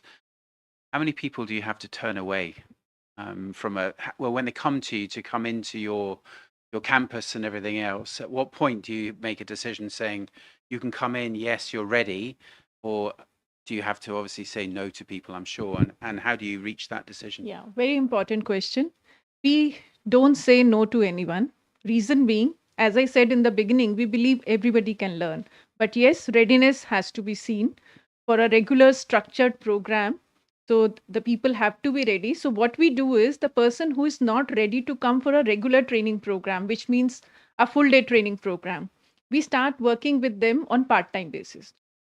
Based on their needs, that how much time or how much attention span they have. So it can be a 1 hour program, it can be a half day program, it can be a twice a program, but we never say no to anybody. Thank you. I just want to say one thing. All the people who are our employees, they work the full day's job. In India, I'm going to say this, but don't be shocked, okay? It's 9 hours a day and it's 6 days a week. Now you do the math. And I know that's not the math in UK, I'm aware. And the holiday day may not be Sunday because it's a hotel operation. They all work same as anybody else. That's why their salary is the same as anybody else. Yeah, and just to add to my answer, I want to share here that there are many people who joined 1 hour program and they are now working in inclusive employment because So they grow. graduate. Yeah. So that's what strengthens our faith that everybody can learn. So the program has to be designed according to what they need, not what we can offer. I also want to say this is probably an Indian thing. You know that we don't know how to say no, right? Think about it. Even in friendships, we don't know how to say no. Yes, please.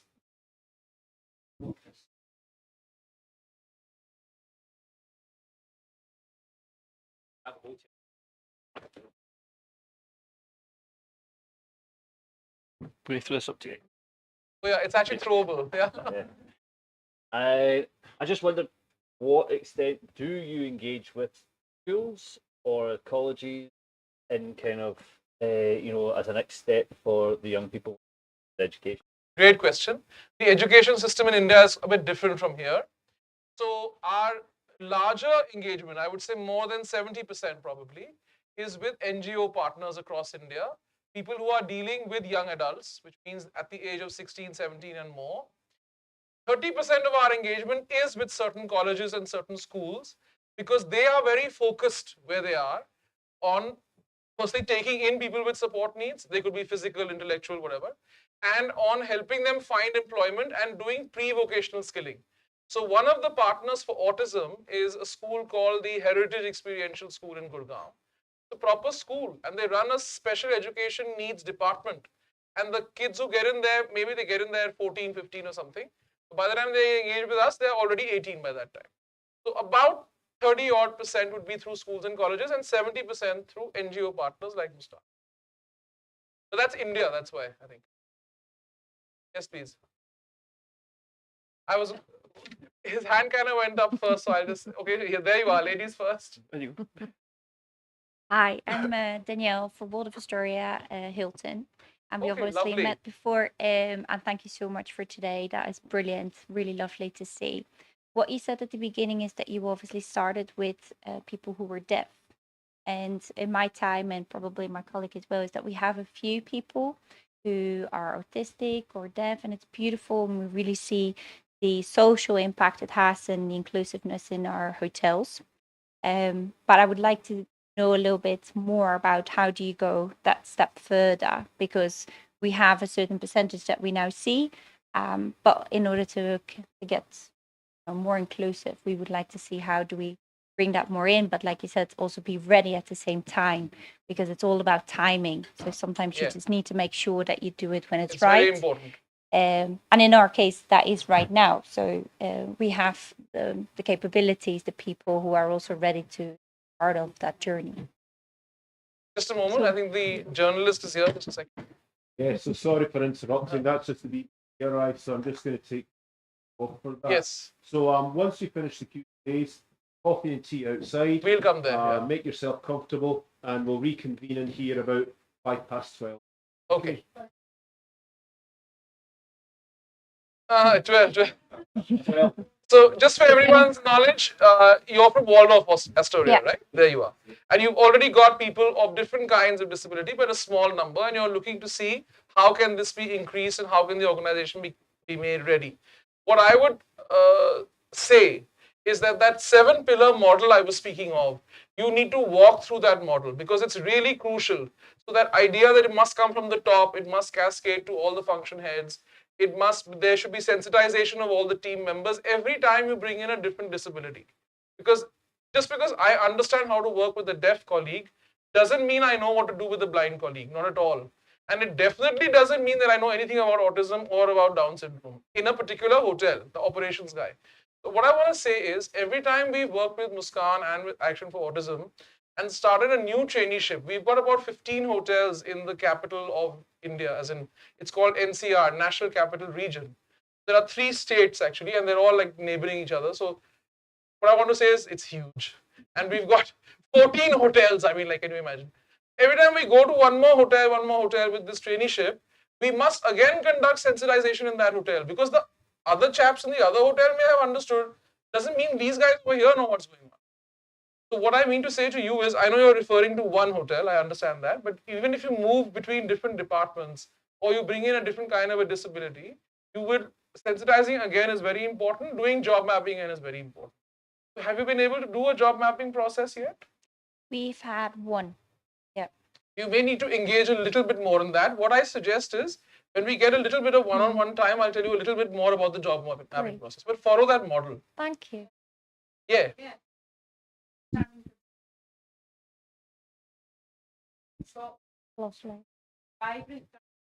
Scotland, more than happy to partner with organisations, and I think that's you don't have to do it all on your own, but you do have to be prepared to enter into meaningful partnerships with organisations who have got the expertise, and I think that's exactly what happened here. So yeah, we're around, so definitely We talk to refer them. to our partnership as a strategic partnership. I know it might work differently in Scotland. They had a particular goal in mind and a particular need. So they were doing their training, everything, but they were not finding employers. We were the employer who was ready to start, but we didn't know what the hell to do. We were like, what? Where do we start? So we spoke to each other. We spent 1 year talking to each other, 1 year, till we were able to say, let's start now. Okay. So what I want to say is both of us had needs and came together. That's why it's such a great partnership. It's not that, like, if I want to hire a car, I'll just go to a car company and say, here's the money, give me the car. It's not as simple as that at all. In fact, for the readiness part, you very rightly pointed out, like I had shared our model, that we work on the readiness of the individual so that they can be employable as well as can sustain employment. So that's where the part of the experts come. So I would strongly recommend that do partner with your organizations here, and they can definitely, make it possible for you. Thank you. Yes, we must. Thanks very much. I'm Stephen Rogers from McTaggart Construction. So probably jumping back a wee step, We build social housing. That's what we sort of specialise in. So any of the areas that we're working in, we try and engage with the community. So part of our community benefit is to support. So we've actually been going out to a additional support needs school, Buchanan High, 1 day a week, and providing CSCS training, so CSCS for construction, sort of health and safety for if somebody's interested in construction. So it's a step closer. What we've been doing is engaging with the pupils in there. There's a group of five pupils, got them through their training, and we've then been able to get them onto site just for maybe a week at a time, maybe a couple of days, just to give them a wee bit of experience so they can see if construction is really for them. But really, what I think is coming out is, you know, we do need to sort of join up a wee bit better because we don't have special, you know, McTaggart about autism, additional needs. But what we are able to do is maybe offer a bit of opportunity. So really my question was going to be is about the funding from the training side. I think probably came up in your presentation about different sort of stakeholders and partners. But I think from a McTaggart point of view, I'd be interested to see where we could maybe get sort of funding to deliver the training side so that when we come onto a construction site, people are probably more tooled up and ready to go. So funding in India might work a little differently from how it works in Scotland. There are no government funds flowing either to us or to them unless the government wants them to do a particular project. These are all private funds, as in they are corporate funds or even private individual funds. That's how you work, right? Yeah. So we have our own, ways of raising funds for each project. But I would like to just say one thing here. We never started any service because we were getting funds for it. We never stopped any service because we were not getting funds for it. As I said in the beginning, it was all guided by the needs of the individuals and their families. And because So it was if a there is a parents' need, organization. yeah, if there is a need, the service has to come up. So what I think, if it makes sense in Scotland, I know you have a lot of rules here, I appreciate that. But what I think is, you may get a little more access to government funds, is my guess. It will need a kind of a tri-party dialogue, organizations like this, organizations like yourself, but what you are doing is excellent because you are providing exposure and opportunity to folks who would never get it, and they're getting a chance to see what they can do and their own abilities. Beautiful, you should do more of this. Just on that as well, have you had to change your sort of health and safety? Obviously, construction is probably one of the most dangerous sectors to be working in, and that's probably where I'm thinking about. But even from like hospitality, have you changed your health and safety policies or any changes there? No, because health and safety follows a standard, and there's something called FSSAI, and you just follow it, and that's it. So we'll have to teach those boys and girls that this is the way you have to keep the food, the liquid, the this, the that, whatever it is. So In fact, even in Muskaan, we are FSSAI certified organization follow the because same? we do provide training in F&B service, and also we produce lot of food products. As I said, food industry offers a lot of jobs to them. So our all food products are FSSAI certified, and everybody working in those rooms have to follow all the guidelines. I want to say one thing. We are talking about inclusion. Let's go back 100 years or more. I may have my history wrong. When women were not working so much, what was it? Everybody said, let women work. We can see in the room today. We can take over. So, yeah, literally. So, what happened at that time? You had to keep the norms the same. Because the moment you start breaking, then it's no longer inclusion. Something else has only taken place. However, there is something called workplace adjustment for in the case of disability. Very important. Like if a person's on a wheelchair, there will be some needs that person has. And therefore, we must have an accessible bathroom, we must have ramps. These are things companies have to do. This college is a wonderfully accessible college, different story altogether. But what I mean is, hotels like ours, or a supermarket, or a production unit, this is how it will have to be. And accessibility benefits everybody, not only people with I'm the disability. one who's injured right now. Yeah. So for me, there's no elevator, I'm stuck. Thanks.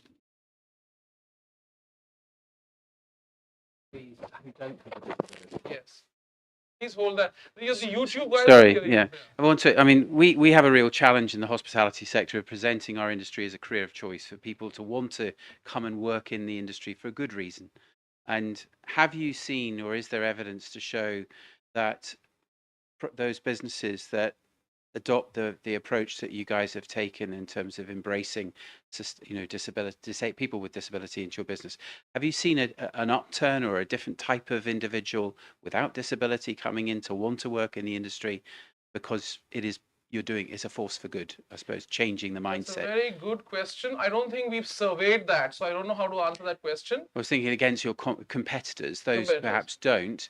Are you seeing people saying, I want to come and work for Lemontree because you do what you do? I have seen it to some degree, but there's a dual reason they choose Lemontree. And this is what came out in the Great Place to Work survey. One is quick growth, because they know how our company is growing. And the second is inclusion. So I have found some people have given us that reason, that I know I can grow quickly here, and I also understand that you all are very inclusive, and I like that. So it has been said. So we normally try to grow people within the organization. I'm not even talking about disability. I'm just saying our general HR policy. But because we're growing so fast, sometimes you need a head of department, sometimes you need a hotel manager, and the internal team is still in the training mode. They're not ready. So you do get a guy from out who's worked, say, at Radisson, or who's worked at Accor or somewhere, wherever. So when he comes in, he also has to acclimatize. But he's already heard, like he's approaching Lemontree, he knows that it's quick growth and it's a very inclusive company. So they like it. They definitely do. I don't have numbers to represent that information. But I can Just share. a moment. She was trying to ask something, please. No, just to add to what Al said, I can share from our experience the feedback we get from the other employees. Whenever even COVID, you remember that they were asked to come back. So it was our managers. ops guys were waiting. When can we call them back? When can we call them back? Because due to their physical differences, COVID was too high a risk for them. And hotels were too high a place of risk for them. And the reason, one reason I want to share, that's for everybody's knowledge, because our people, they are able to take up some tasks which could be very, very boring for others to do. So they become a kind of, supporting hand to other employees, that now I don't need to do this. But at the same time, what we ensure as partners, that they are not given only those tasks.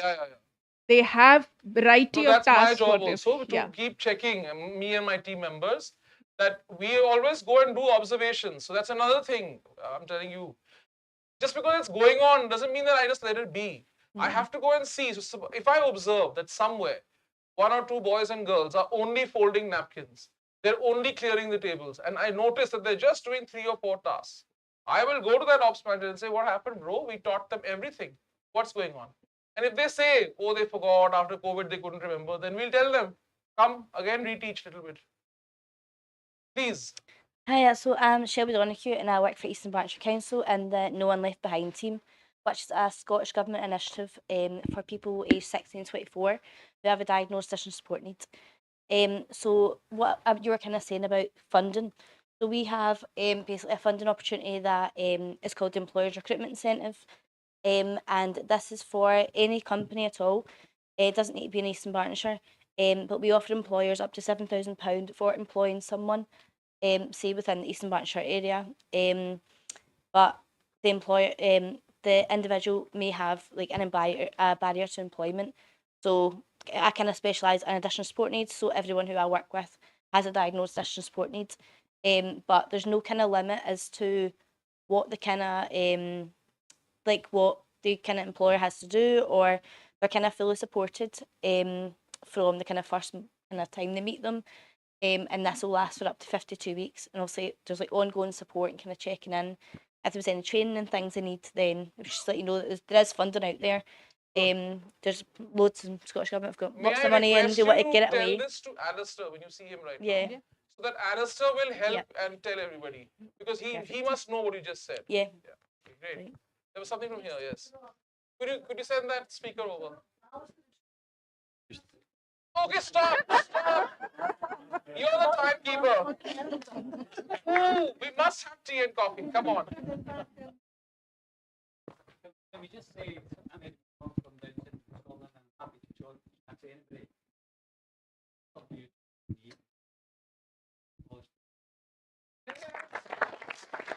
Thank you.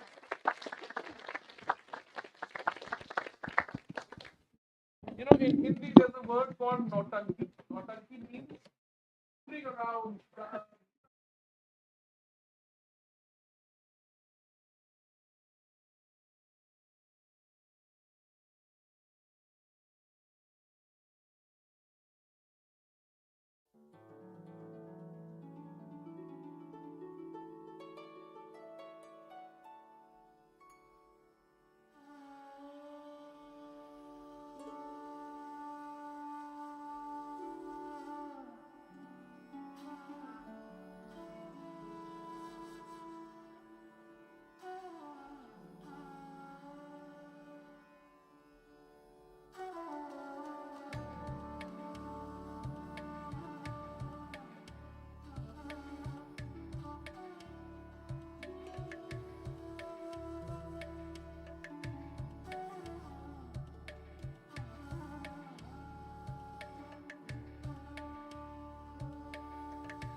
And I'll shout into this.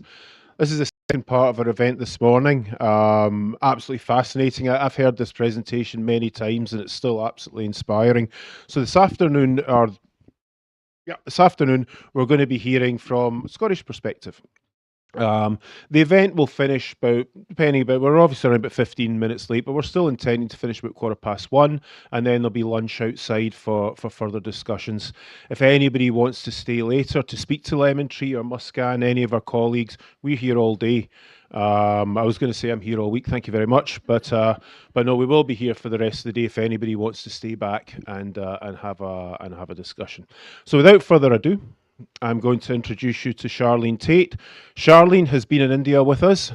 She was part of a funded programme over to India, so she has seen for herself how things work in Lemontree. So I'll pass you over, and Charlene, the floor's yours. Thank you. Can you hear me? Yeah. Yeah, that me? Yeah, I'm just stepping out from behind the podium. I have been in the ridiculous situation given a box to stand on at a conference when people couldn't see me above the podium, such is the life of. You don't think it's working?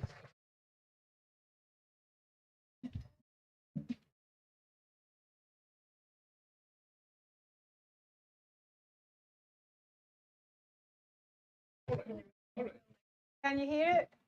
Hear me through the microphone? So, Only tell us.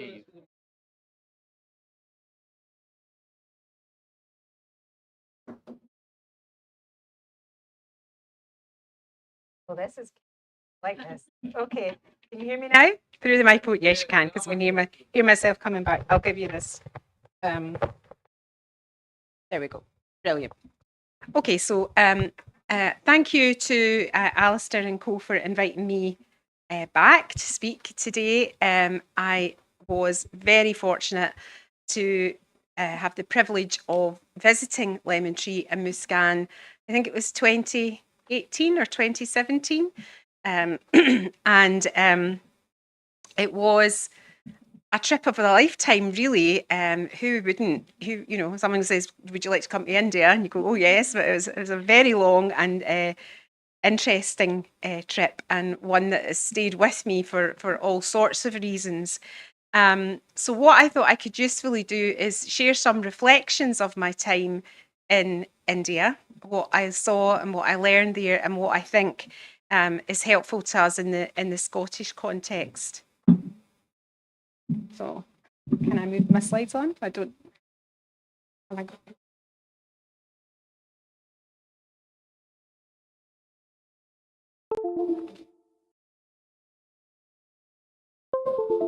There we go.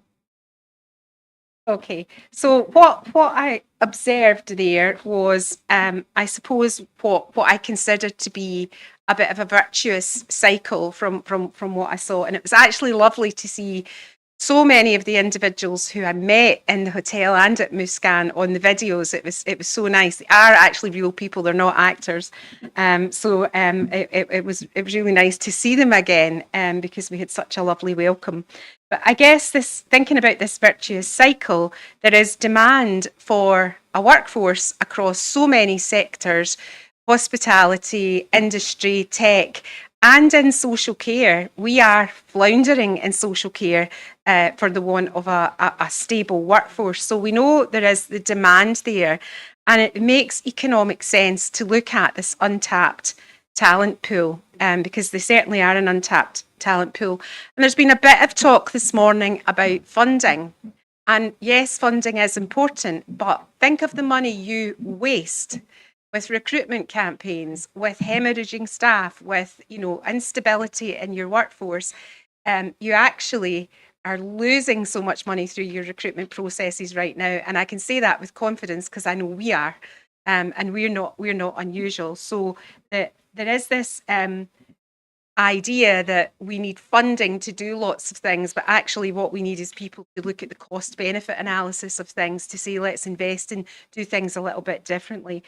So what I saw was the life skills training element, and now I am not a fan of life skills training when it's not in context. And what I did see was most definitely in context.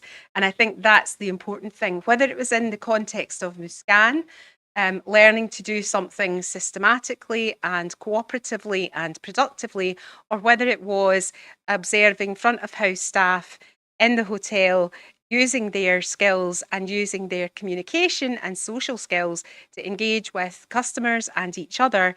It was real life in situ life skills training, which is exactly the training all of us have. We learn how to use our skills in different environments as we grow and we develop. We don't sit down and say, right, now we're going to learn how to have a conversation.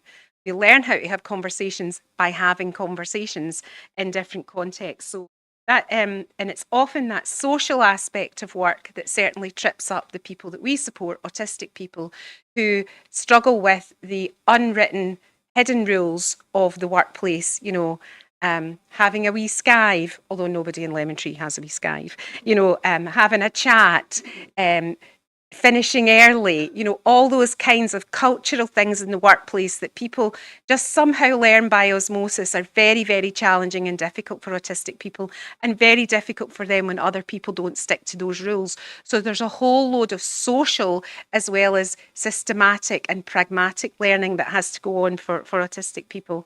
And I think we know that, and we understand that. This culture of mainstreaming, I think, is particularly important. I absolutely love that the staff in Lemontree hotels use Indian Sign Language. It's become part of the fabric of what they do as a business. That is mainstreaming. That is not always the person with the disability having to bend and shape. That is about the people who are in the environment being willing to bend and shape, and I think that's a great example of it. Similarly with inclusion, I was having a chat to somebody at the tea break. We hear about people who do inclusion, or we're doing inclusion. You don't do inclusion. Inclusion isn't something you do on a Tuesday morning. Inclusion isn't a place. Inclusion isn't a thing. Inclusion is a feeling. It's a state of mind. It's a state of belonging. It's being missed when you're not there. And the individuals who work in Lemontree are missed when they're not there. You heard about the COVID experience. So I think we have to stop thinking about doing things to people with additional needs and doing things with people with additional needs. And that sounds probably like Scottish expression, teaching a granny to suck an egg. However, it amazes me that there are still so many grannies out there who can't suck eggs. They don't know what they're doing in this context. So it is a virtuous cycle if we can get it right. So some of the key elements that I observed was thinking differently about different thinkers. And I think that that is really the key, because what typically I think trips us up in this space is where we try to apply a normative standard to an individual who thinks differently, who processes the world differently, who experiences the world differently.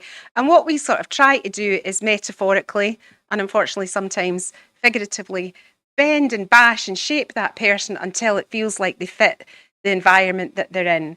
And that's just a recipe for stress, burnout, meltdown, all the things that we know. Certainly autistic people, people with learning disabilities and other disabilities are prone to, because they're constantly being asked to metamorphosize into something they are not, someone they are not. And that's a lot of that is driven by the normative expectations in the environments that they're in. But we understand that people think and process differently, they self-regulate differently, they have different levels of tolerance, they have different capacity for being in certain types of environments. Then we've got a much more level playing field.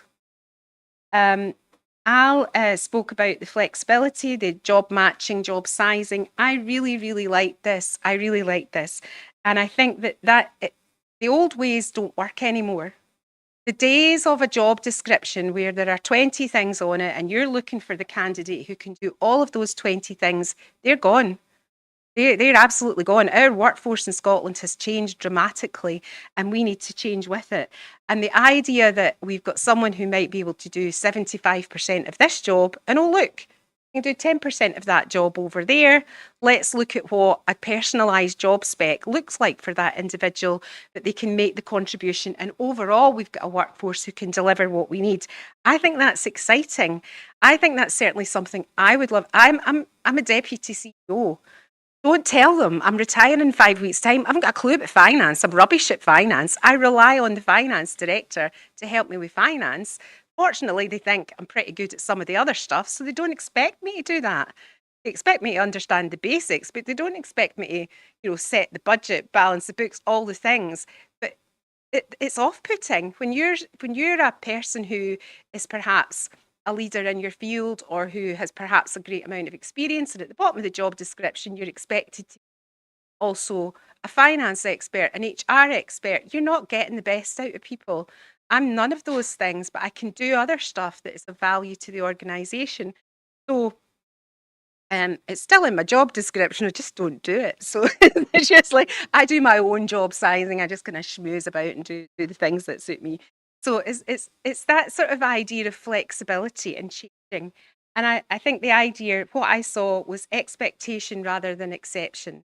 There was an absolute expectation that autistic people, people with Down syndrome, people with learning disabilities, physical disabilities will be in our environment. We are expecting them.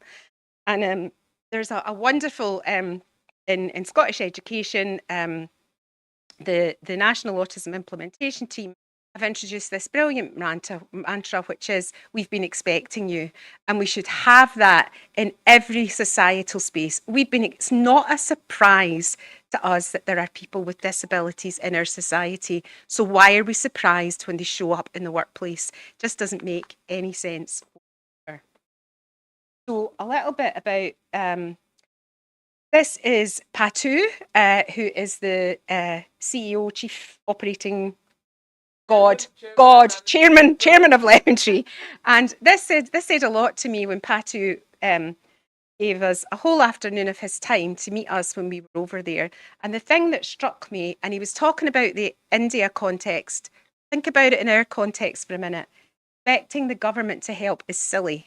That's what he said, and I wrote it down, and I think about it all the time, because we expect the government to help all the time with everything, and it's silly. They can't. We don't have enough resources. What we do have in our own sectors is imagination, creativity, resources. We can shift resources around. We've got flexibility. Now, we've got a culture here of expecting the government to help us, and in a lot of ways they should. But sometimes they don't know how to help us. Sometimes you have to go and present the idea, the concept. This is the solution. This is what's needed. And I've done it in my own context where I've said, you know what? You're going to have to do this. And if you can present the evidence and you can present the idea and you can present the concept, you get a fair hearing most of the time. But that always stuck with me. Expecting the government to help is silly. The cavalry are not coming. We're the cavalry. We need to circle the wagons. We need to do the stuff. We need to pull together and do it. So that for me was the value. That was the value of being in India. That was the value of seeing it. So, and while I was there, that's me when I was blonde. I went through a wee blonde phase. And this lovely young woman and I really connected because I know a bit of sign language and sign language user. And there were for me some cultural challenges. And one of the challenges, and Al has explained why they do it, was the round the neck, the sign that said. And the reason that was a challenge for me is because I know disability politics in Scotland and the UK. And I know that that wouldn't be tolerated. And I know that despite the pragmatic reasoning behind it, that would be seen as a retrograde step in Scotland. But I'm going to talk about what we can do about those kinds of issues. So I have to say, in the whole time I was there, that was the one thing that stood out for me, that I thought we can't do that in Scotland, for all the right reasons, because we're in Scotland. Also, the family involvement, we wouldn't probably see that in a workplace in the same way. Culturally, that's very different in India, and that's fine.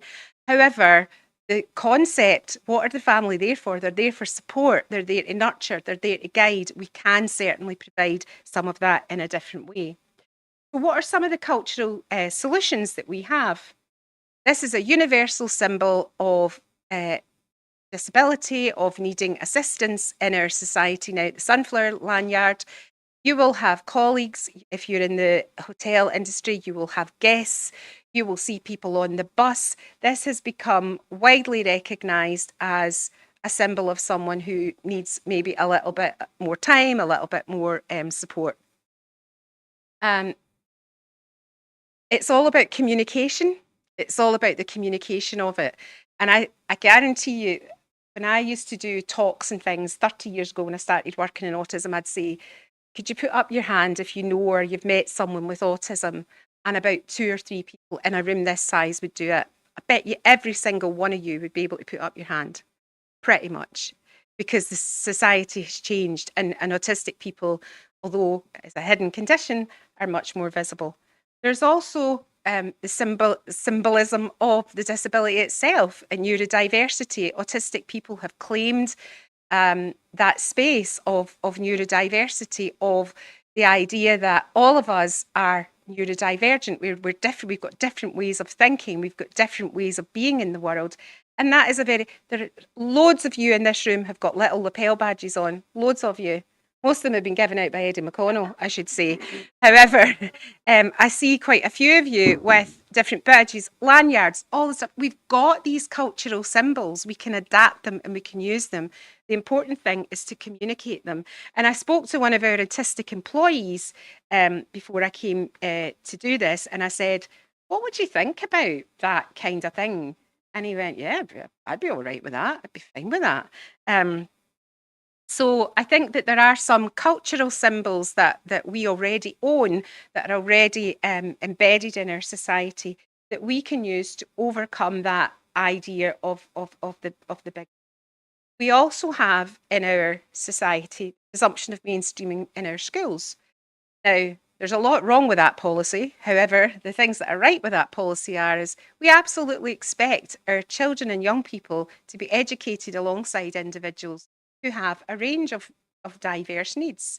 That will become the norm. These are your customers of the future. They've all been to school with people who are autistic. They've all been to school with people who've got Down syndrome. It's not like in my day when people get wheeled away in a big bus. The world is different. Your customer base are used to engaging, and your future customer base and your future workforce are used to engaging with people who are neurodivergent in some way. And diversity is more visible. Strictly Come Dancing, Rose Ailing Ellis, how you still see them signing thank you at the end of the dances. That's a huge cultural impact, And we saw Lewis Capaldi have a bit of a breakdown at the Transmit concert. He has Tourette's syndrome. He was embraced by those young people. He was lifted by those young people. The world is changing. The world is different. And yes, there's still discrimination. And yes, there's still ignorance. And yes, there's still people who are always going to be hard work in this space. But the world is changing. And I think that my main message from what I saw was the old ways don't work. We need to do something different. So my key reflections were, and the prime among them was, this is not charity, this is a business decision, it's a business model. And that was music to my ears, because so many, and Eddie will be the same, so many times the people we support are expected to be grateful for every crumb that is thrown their way. And that needs to change. That's when we will actually change. This is not charity, it's a business model. The question is asked of those individuals, what can you do for my business? And the answer back is, one hell of a lot if you give me a bit of a support. So that's important. That executive buy-in, vital, and I saw it at every level in the hotel and in Muskaan when I visited. I think the lovely thing for me as well was I saw so many people front of house. People weren't shoved away in the kitchen washing dishes. They were out, they were serving, they were engaging with the public. They were engaging with each other. I saw one of the shift handlers, I saw one of the young men who has Down syndrome doing the inspection to make sure everybody's apron was clean and their nails were clean and all of that. And I thought, oh my God, I hope he doesn't look at my nails. really, and actually saying, oh, look, you've got a mark on your apron, not good enough. Really good. So responsibility, authority, really important. I've mentioned a bit about the cultural differences. The sustainability is really important. We've got so many schemes and projects and pilots and 6 months this and 2 years that. No, what people need and deserve is sustainable employment to enable them to lead the lives they wish and that they deserve. So I think what I saw is we've got very similar values in that respect. We sometimes have differences in language and terminology and in culture, and that's to be expected. We're at other sides of the world, or I've got rubbish geography, maybe we're not quite at the other side, but we're far away. And again, finally, to end on, the thing that Patu said that stuck with me, the guy who does it first will build his brand, and Lemontree have certainly done that. It's an opportunity. Every opportunity comes with risk. Every opportunity comes with a need for resourcing. Every opportunity comes with hard work, but it pays off, and it certainly paid off for Lemontree. And I really sincerely hope that those of you who are here, who are employers, consider it as an opportunity that's worth taking. Thank you.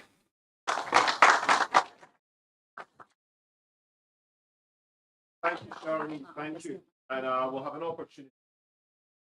And now I'm going to introduce Joe and Fiona from Down Syndrome Scotland. So a couple of minutes. It's up.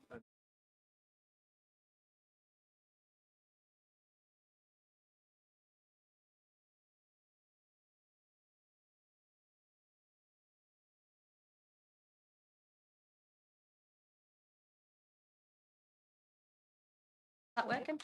that working? I'm not really loud enough for the mic.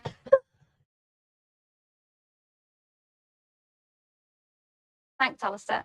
And thanks to Al and Muscat. The talk this morning was amazing. We unfortunately didn't get the privilege of being in India, and we're so jealous about that. But we love every element of what happened and the whole approach to inclusive employment over there. So we're sharing a perspective from Scotland here, from the employment landscape of people with Down syndrome in Scotland. So that's what I'm going to talk to you about today, and some of the barriers and the challenges, but some of the insights that I hope you can take away. So individuals with Down syndrome, I haven't got my clicker going, have I? Sorry about that. I'm still on Charlene. Look at that. There we go. So individuals with Down syndrome come from a variety of diverse backgrounds from all across Scotland, and they have so much to offer. Babies and children with Down syndrome get lots of early intervention and educational support to help them with their development and their social development. However, the transition to adult years and beyond is often not straightforward, and there's significant inequality in vocational training and employment opportunities that are available to them. We all need support at times to reach our full potential. However, individuals with Down syndrome often feel left behind and invisible in a society that's largely unaware of the barriers that they face, and with regards to the employment difficulties and insecurities that they have, but also the potential that they have to offer. And I hope I can share some of that potential with you today. We work to break down those barriers and to seek out opportunities to help find meaningful work and progress careers for individuals with Down syndrome. And I hope today's session will enlighten you to help you join that work with us.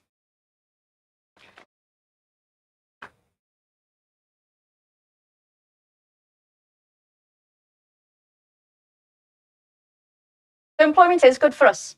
It is, Eddie. Even on a Friday at 3 o'clock, it's still good for us. But having a job can improve our health and well-being, give us a valued role in society, enables us to earn an income, offers a chance to play an active social and economic role. And it's a real vital part of having a good life. In 2021, 81% of adults without a disability in Scotland were in paid employment. The figure for people with a learning disability, 34.2%. And for the 4,500 people with Down syndrome living in Scotland, that figure is even less. The high unemployment figure also coincides with the lack of vocational training opportunities available and very low apprenticeship opportunities for individuals with Down syndrome. Scotland has a higher proportion of working-age disabled people compared to the whole of the UK. We also have a low rate of employment among disabled people and a larger gap between people with disabilities and without disabilities. Employment rates are notably different for different types of disabilities in Scotland compared to the rest of the UK, and disabled people are less likely to have educational qualifications. Individuals with Down syndrome experience fewer opportunities in employment than those living with other disabilities in Scotland.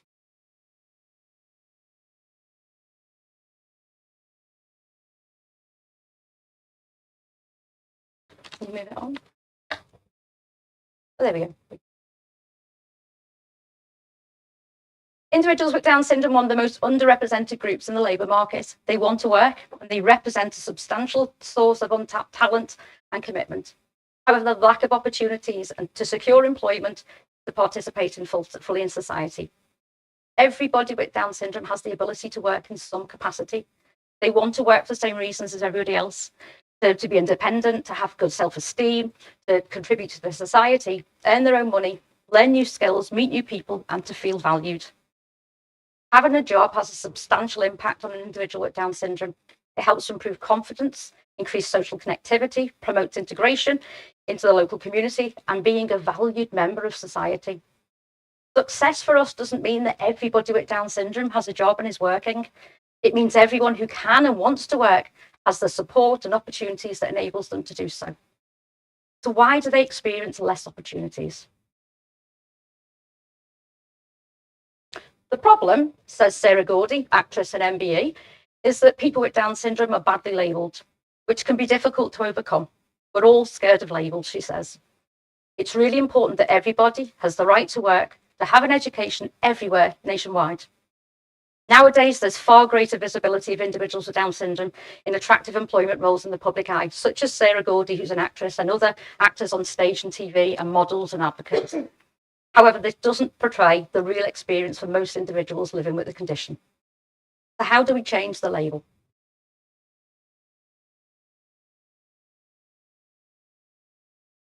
The Fraser Allender Institute have research into employment landscapes of people with learning disabilities in Scotland, and they tell us there's evidence to show what works, that success is possible with the right support in place. The key challenge is replicating that success at scale, meaning progress cannot be made by the government alone. We've already said that they can't do it all. There needs to be more people involved. So that's all the stakeholders, including employers, taking active steps through inclusive working environments. We've seen today from Alan Muscat's presentation that success of fully inclusive work opportunities created by Lemontree hotels is replicable, and those opportunities are easily replicated here in Scotland. And that success is dependent on everyone here today giving a commitment to make that happen.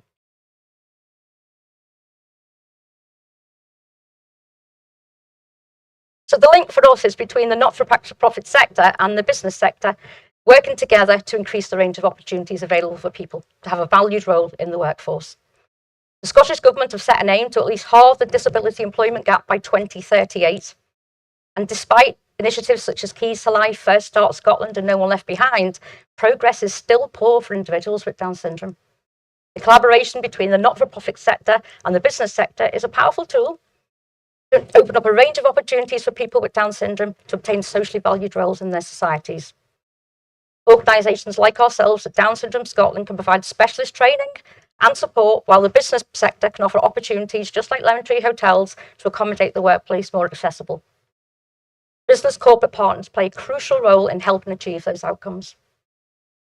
The collaboration will break down barriers and create more inclusive workforce and help change the labels for individuals with Down syndrome. We want to partner with employers across Scotland and identify great opportunities for people with Down syndrome. We know the economic outlook is challenging for many businesses right now, but people with Down syndrome should not be overlooked.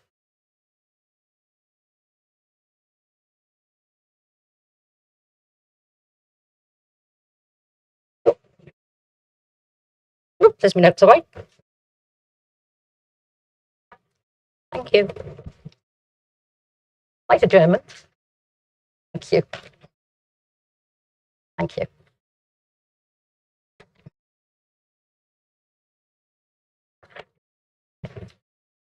So when given the opportunity, individuals with Down syndrome can achieve great things and bring much value to the workplace. And you can see here lots of reasons for individuals and for businesses.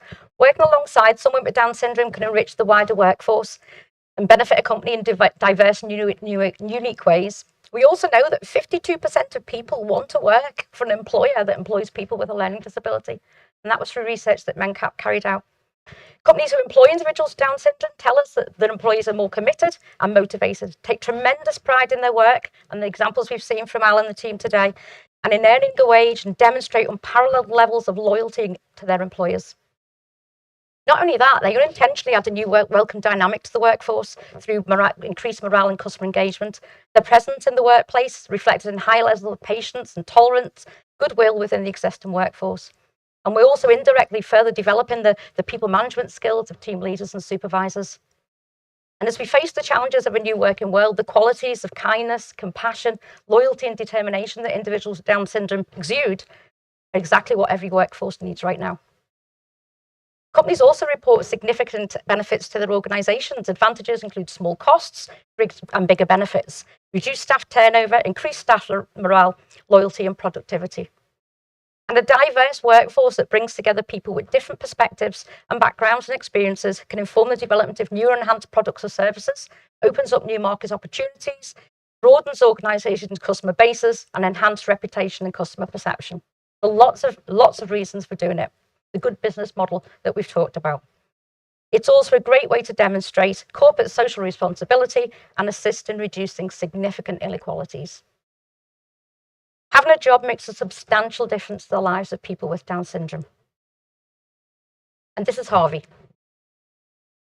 Harvey's 20 years old and he works in Tesco's 2 days a week on a Tuesday and a Friday.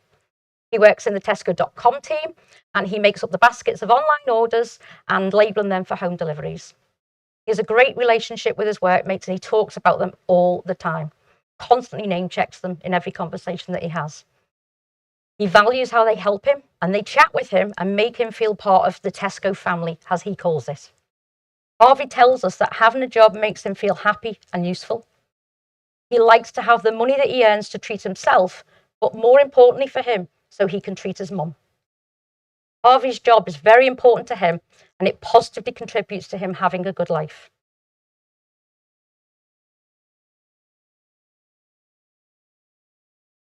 So in summary, individuals with Down syndrome want to work and they represent substantial, can't say words like that, source of untapped commitment and talent, and make working and enthusiastic employees, bringing new skills, talents and perspectives to the workforce, and with the right support, remain loyal and long-standing employees. We want employers to understand that individuals with Down syndrome make a valuable contribution to your workplace, and we ask that educators, employers, families and the government see people with Down syndrome as future apprentices and employees. Everyone with Down syndrome has the ability to work in some capacity. The aim should be to find a role that suits each individual so they can do the job successfully. We ask employers not to make assumptions about what a person with Down syndrome can or can't do. We ask you instead to consider the skills and abilities and aspirations of each individual as you would for any other potential employee.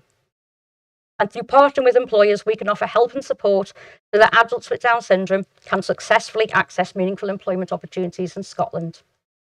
Thank you.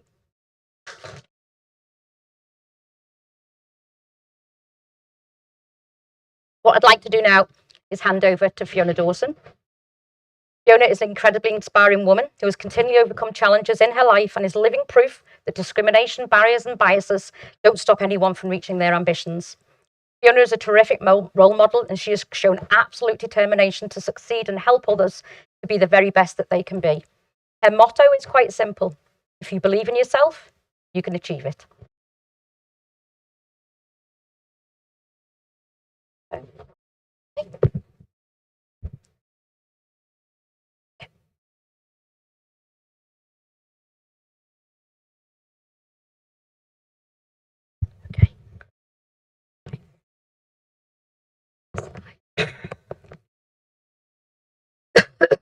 Excuse me. Sorry.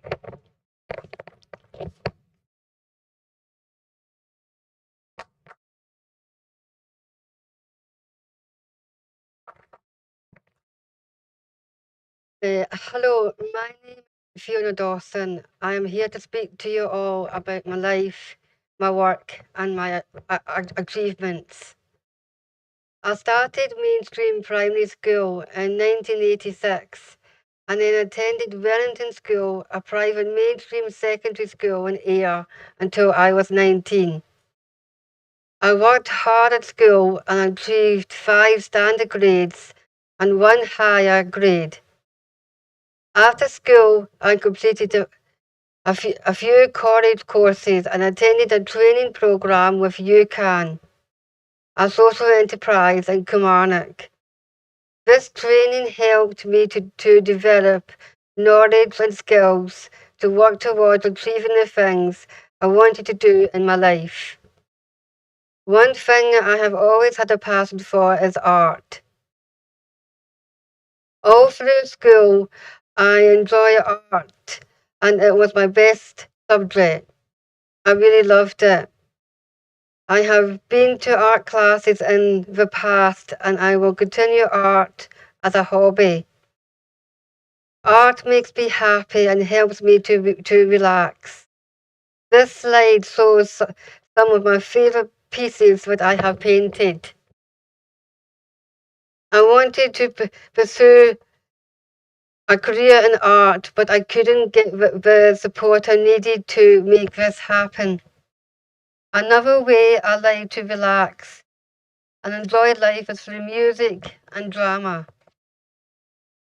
I go to a drama group called Centre Stage in Kilmarnock each week and perform in shows twice a year. A musical in summer and a pantomime at Christmas. I really enjoy drama. It helps me to break out of my shyness and to speak up more. I have also made some good friends through the group. As well as enjoying art and performing, I like to keep myself fit and active. Sport has been a big part of my life.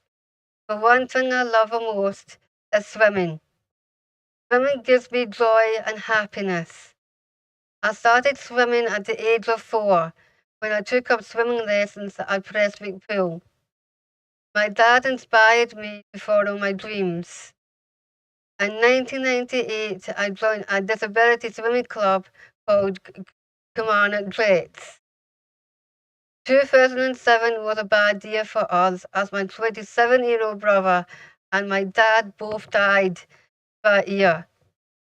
I lost interest in swimming and I never thought I would get back into it, but I did. It made me stronger. I'll always have my dad's spirit inside my heart. I went on to compete in lots of swimming galas and traveled to many countries to take part in competitions. Mexico, France, and 3 times to Italy, where I have won lots of medals, as you can see on the slide. I've competed at 5 Special Olympics and through DSISO, Down Syndrome International Swimming Organization, in the Great Britain squad, I did 3 international and world championships and 2 Open European championships, and I hold 5 European records and 2 world records at masters level. In recognition of my achievements in sport, I was awarded the SELD Sport Achievement Award in 2017. I am very proud of receiving that.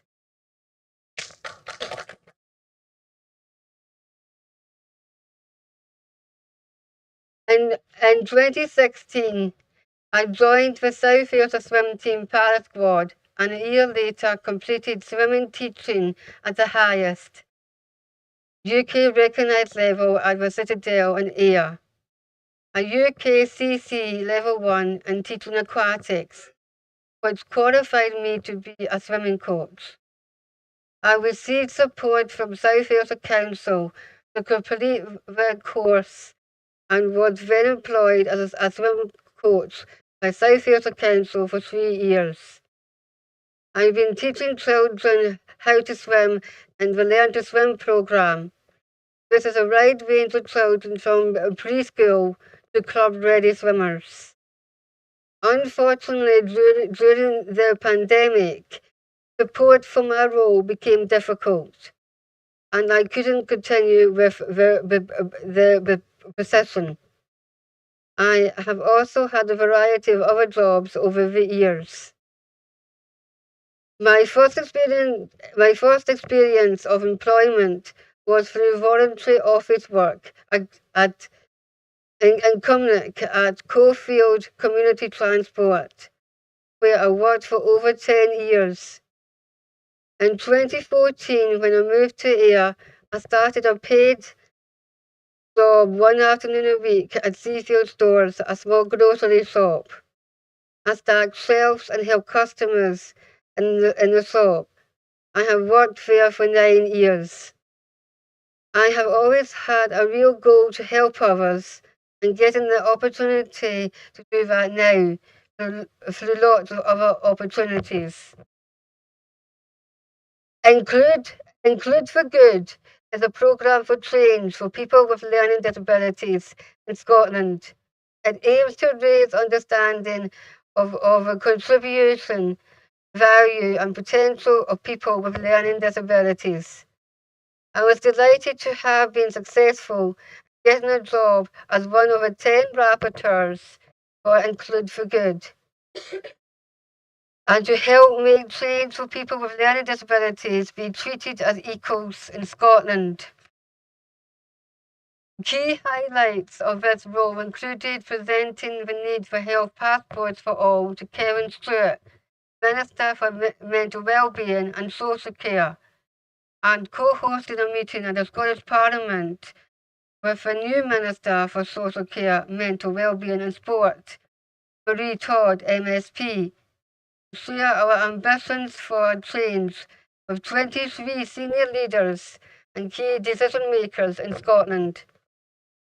This experience helped me realise that I really wanted to do more work to help other people with all disabilities and have taken up several roles to do this.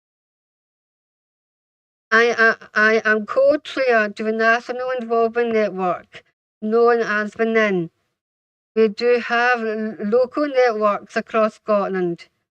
We have planning group meetings in person and big NIN meetings.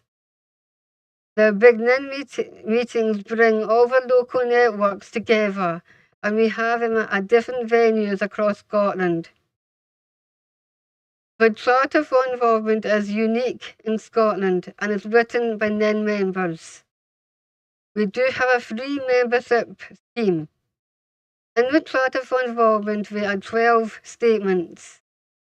The aims for the Charter are for people to be fully involved in how support is planned and delivered, fully involved in decisions about their lives, fully involved in the community, and always listened to and respected. In my area, our local health and social care partnership has signed up for the Charter for Involvement to make it real and put the Charter into practice. This has led to the Champions Board to the Council, known as League of Champions, of which I am co-chair for in South Ayrshire. We work to champion the rights of people living with a learning disability. The group is made up of health and social care service users, family members, and health and social care staff. We are working with South Ayrshire Health and Social Care Partnership to embed the principles of the Adult Learning Disability Strategy into practice. I work self-employed as an associate with ARC Scotland to help improve knowledge, practice and policy in health and social care by providing training, talks and presentations and courses. It's benefiting to people with all disabilities.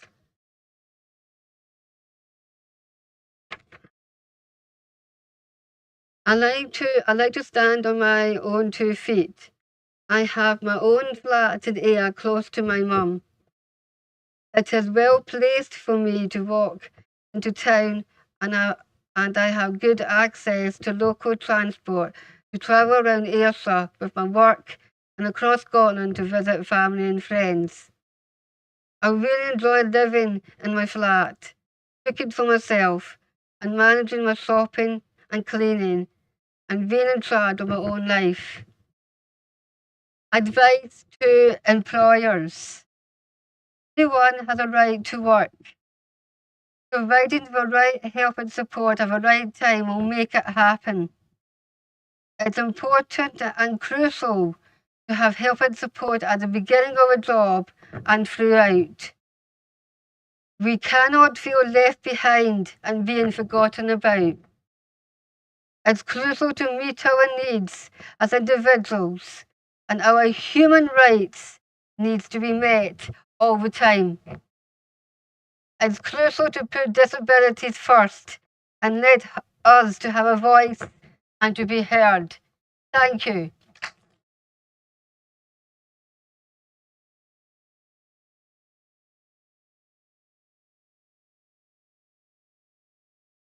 Question. Anybody like to ask myself a question?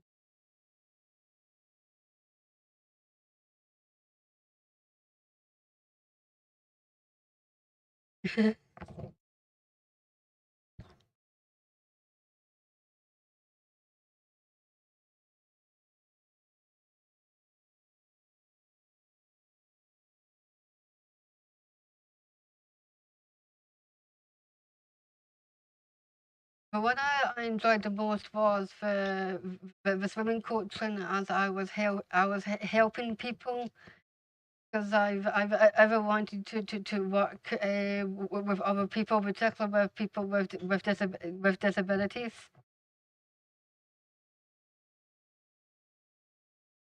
Yes, hello.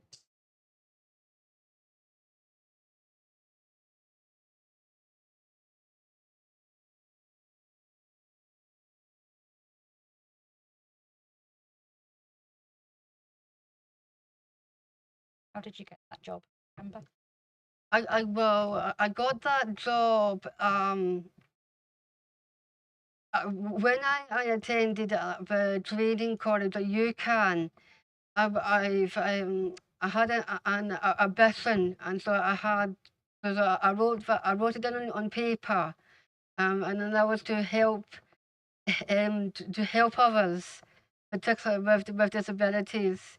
And I got the coaching job because I spoke to I was a part of a South Yorkshire swim team para squad, and I spoken to a coach as I was swimming coach. He got me into um, the highest level of a level 1 teaching aquatics course.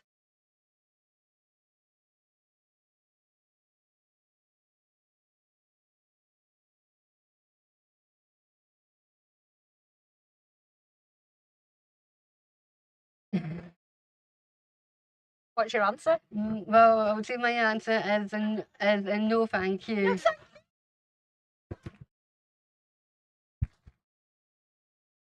She's very choosy.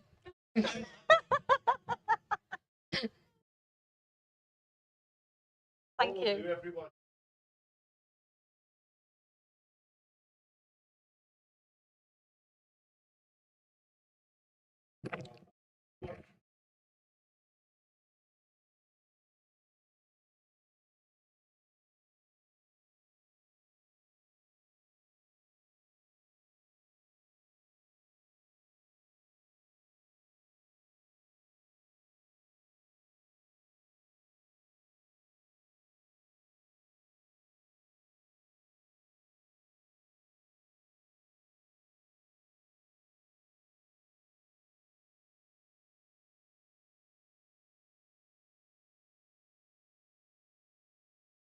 Hi, can you hear me okay?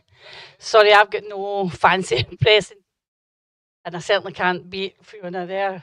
But I see Gordon McIntyre try to get in there before me with the hospitality. But yeah, always competition in hospitality. So good afternoon. I am Alison Miller from a company called Baxter Story. Despite my sister thinking I worked for Baxter Soup for many years, which I don't. Baxter Story is an independent contract caterer. We have a number of sites up and down Scotland, UK, and Ireland as well. Just recently, I'm absolutely delighted to say that we won through the competitive tender the contract here at Kelvin College, which I am looking forward to an amazing partnership with you guys. So, a bit about what we do. Baxter Story did employ an individual with additional needs, Down syndrome. That person is still in full-time employment at another location with one of our clients. That individual worked for us from 2016 right up until the dreaded COVID happened.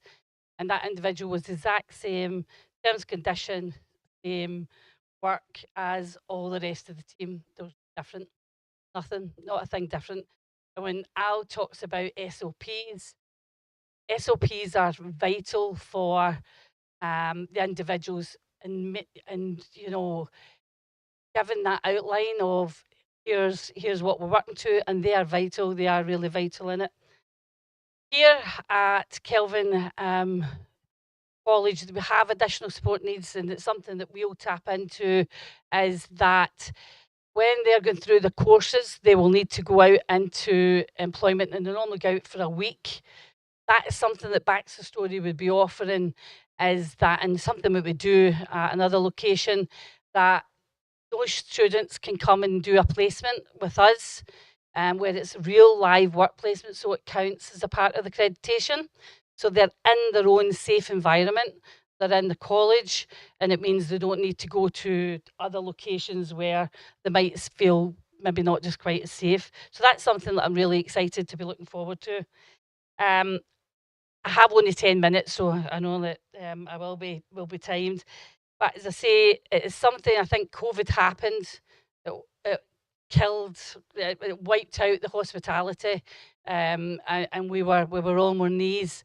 And I think now that we're gaining that momentum back, we are struggling to recruit. And today is such an inspiration of these guys. I think India have showed us the way once again of certainly of how we can do it in the hospitality. So that is something that I look forward to doing. Again, it's with the hospitality within the contract catering, we offer great hours, terms and condition. The hours are really, really good for especially with additional support because it's not long hours. We work contract catering is mostly 7 o'clock to 3, can be 9 o'clock to 2, Monday to Friday, which is amazing in the hospitality industry to see that you've got great time off. We've obviously got great public holidays, and the other addition that we can offer, especially if they're based here at Kelvin College, is that we can do term time, which for again any individual with the individual needs of being able to not being able to work long hours and exceeding the long hours, it's really good. So I say I'm looking forward to when I had a quick 10 minutes. He only allowed me 10 minutes. But as I say, I could stand here and talk all day. But yeah, it's certainly something that after today is definitely inspiring to look forward to what's in the future for us. Thank you.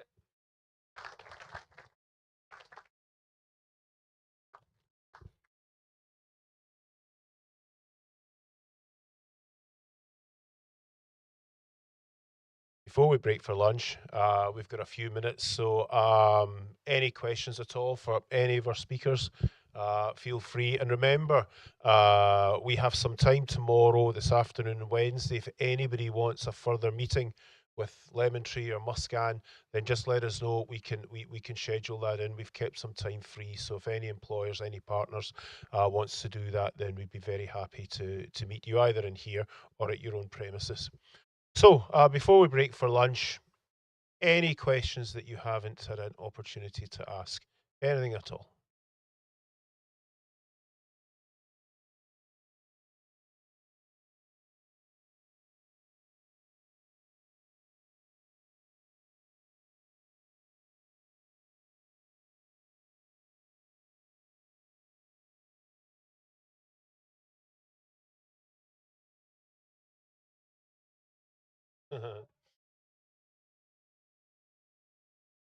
Our approach at Scottish Autism has been to try and build capacity in employment and with other employers.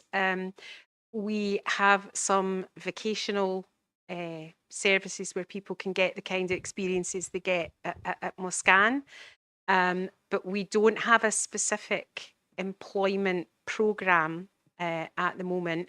What we have is partnerships with organisations, Barclays being one of them, to look at accessibility in their built environment and accessibility in their terms of their processes. I think that we want the demand to come from the sector. We want the sector to recognise that this is something that they can and should do, and to use organisations like ours as a resource to make it work for them, their way and their environment. And Joanna, who's sitting behind me, is our practice and community development lead, and Joanna has got loads of experiences of working with businesses to do just that, to say, okay, what is it you need in your context, in your environment? We don't have a programme, we don't have a template, we make it for you. Yeah. And really for ourselves at Down Syndrome Scotland, we're just starting this journey. We're at the stage now where we're going to be recruiting an employment advisor to work and partner with organisations, to very much the same model that Charlene's talking about. It's very much about the individual, about that job carving, matching jobs to the skills and the talents of an individual, and making your workplace inclusive. And we're here to support employers with that, you know, to provide the training, to provide the job coaching, to help you with easy read documents, any way that we can to make those employment opportunities successful, and to support you along the way as well. And again, there's no template in our organisation at the moment, and we'll be led by the individuals that are looking for the employment, but really a true partnership. And there's a few faces in the audience today, which is really pleased to see that of companies that have already approached us in previous months about looking for such opportunities, and we're looking to widen that even further.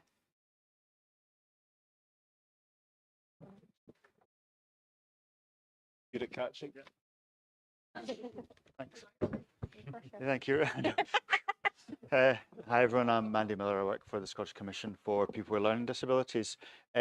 Before the pandemic, I did a presentation to employers from hospitality, and my presentation was all about selling this idea that people with learning disabilities wanted to work, were good employees, would be an asset to whatever business they were employed by.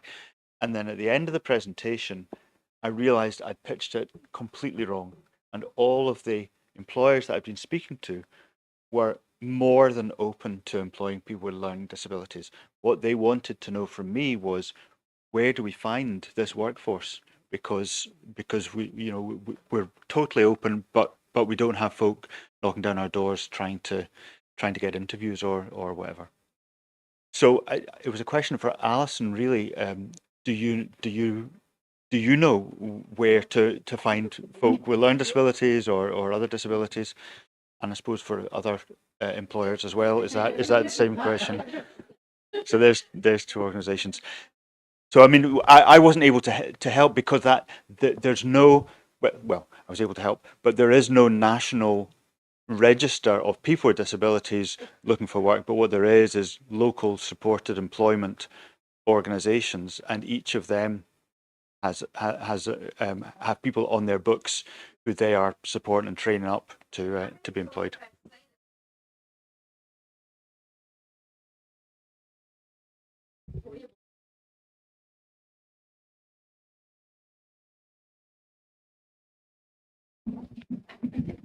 I think that, one of the challenges for certainly autistic people is feeling safe in the process of going for work. And that's why I think it really would benefit employers to partner with organisations who can give some reassurance that some adjustment has been made. I think that there's a lot of fear, and right from a job advert is exclusive. So, I think there needs to be some visible reassurance to people. And, and I know that a lot of the jobs we're talking about here perhaps wouldn't, in Lemontree, there wouldn't be the traditional interview process, but a very small adjustment our own organisation has made is every candidate is given the questions before the interviews. It's not a test of, can you think on your feet? It's who are you? What are your values? What drives you? What skills, can you bring to the organisation? But I think that there needs to be some communication from the various sectors here, that you are safe for people, that you will be met with some understanding and reassurance if you're applying, because just sticking out a bog standard advert and not being transparent about the process or any kind of support that's available to people won't get people anywhere.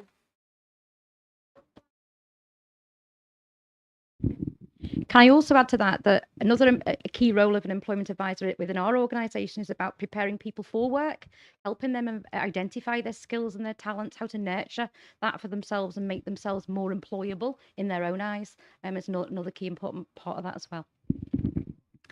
Yeah, the Scottish Tourism Alliance, so we're the overarching trade body for the industry. We have probably 80% of every tourism and hospitality business under our umbrella of membership. And I chair the Tourism and Hospitality Industry Leadership Group with Richard Lockhead, which we lead on the National Tourism Strategy. One of the 4 priority pillars in that is people, and around fair work, employability, workforce sustainability. I'm also one of the organisations that sit on the New Deal for Business work group that's been set up by the First Minister. Communication, integration, how do we communicate? To be honest with you, you've never engaged with us as a body. directly, and absolutely, I was in the presentation. I spoke at the disability conference. I mean, we're frustrated. We are an industry that does employ, we do want to employ lots of people. We are 30,000 too few employees in our industry. We're very open. We know that we have to veer away from the traditional methods of give us a job and give us an application to say that you've ticked all the boxes and you can do finance and you can do everything else. It's much more about the individual and the personality, the flexibility. We have challenges around transport, and I recollect, I think, from the conference at the Crown Plaza, that 48% of the population in the south of Scotland who are economically active but suffer from disability can't get to the place of work that they want to employ. So we are very much an advocate to try and change some of that around looking at sustainable transport, but an industry that does embrace, because people are people, and somebody said it earlier, people from all walks of life are our customers too. And I think that's what's, again, often forgotten about. So I don't see any resistance at all from 99% of our industry, but I would say there is the conversation and communication that needs to happen, because there's not been that connect yet. And through local authorities, I have to say, I'm sorry, that's not the way to go. We find that we have a tourism skills group, stay away. Okay. So I would add to that, there's also the issue of resources. We're voluntary organisations. We tend not to be funded to do this work. Very often, because we're voluntary organisations, we're registered charities. When we go into that environment, people are shocked that we need resources and that we need to charge for those kinds of services. So there is a delicate dance, isn't there? You know, we would love to be out there talking to loads of employers. We don't have the resources, and we don't want to raise people's expectations. We don't, you know, I think the way forward is meaningful partnership and incremental development, the way it's happened in India. So I think there's got to be, I think, that mutual understanding of who we both are in that partnership. Certainly, you know, it's not the first time people have said, well, why are you charging us? You're a charity. And yeah, but you know, the person who's the employment advisor needs to be paid. So I think that there's a bit of a lack of understanding about each of our sectors. But certainly together we could actually do something quite powerful in Scotland, I think. So it's just getting everybody, the right people around the table, isn't it? And getting that mutual understanding. Okay. I've just accepted your invite. No worries. It was just really following on from your comments. So I own hotels, bars and restaurants around Scotland. And more importantly, I have 4 teenage children, one with severe autism and learning difficulties. So I understand the need for what the world of work looks like for him. We have transformed how we operate as a business. So, for example, and Al, you were fantastic. You've been an inspiration and helped me out several occasions with taking time out of your very busy workload to help and support me. So thank you for that. I will always appreciate that. But we, you know, how to address the autism aspect from recruitment. Well, we no longer, well, we obviously have to advertise on all the main platforms, but, you know, we got a digital accessibility review done in our business. So we were making sure that how we word our job descriptions are actually, you know, accessible to all, or as much as we can do. We hand out a social story for everyone who applies for a job. So they get what the whole process is, regardless, as standard from the start to the end of the process. You don't have to come in beforehand. We send the questions before, photographs of who's interviewing you, should you want it. You can have an inside-outside movement interview. You can, you know, you don't have to stay, you can come and visit beforehand. So that is a standard practice. Now, it sounds like a lot of work, but actually it's not, because the amount of people who are accessing that really aren't, unfortunately, a huge number, but now it's getting more. But that's still available. We also have sensory backpacks available and ear defenders available for staff and for guests. These are very simple things. However, it took 8 months to a year to introduce that, because in order to get to that level, my staff needed to be trained, and we have 650 people across the group. So we needed training, we needed to know what that training looked like, and it had to come from our staff first. So it had to go from their lived experience, and that was all anonymous surveys, and, you know, what do we have, and wellness, and given that in Scotland 1 in 5 are now classed as disabled because of the rise in mental health, you know, I had to deal with the staff that I had, knowing that 5 or 1 in 5 are going to need that. So there's been a massive change in the pastoral aspect, which is the exciting aspect, because I think that really does tie into the supporting of additional support needs within the business and the recruitment, and just addressing a lot of the issues that we have. So there's lots that can be done. But I know, because of my lived experience, one particular area, which is a start. There's lots of businesses that don't. And I think it's, where do you begin? Where do you start? How do you get a wonderful organisation like Muskaan, who are there, who can really support businesses in Scotland? But also, no matter how wonderful the programs are out there, until the businesses have done that deep dive into how they operate, you can't have someone with autism come into a business, because you're turning them off, not just from your business, but the sector in total. So it has to be, the groundwork needs to be put in. And it's getting that training. And I think where we aren't so great at as a country is giving that training, because we have so many other issues as a sector, and yet we're the sector that could really make the difference and change the narrative. And Scotland cannot have the worst disability employment gap statistics, which we do in the country, and that needs to be addressed.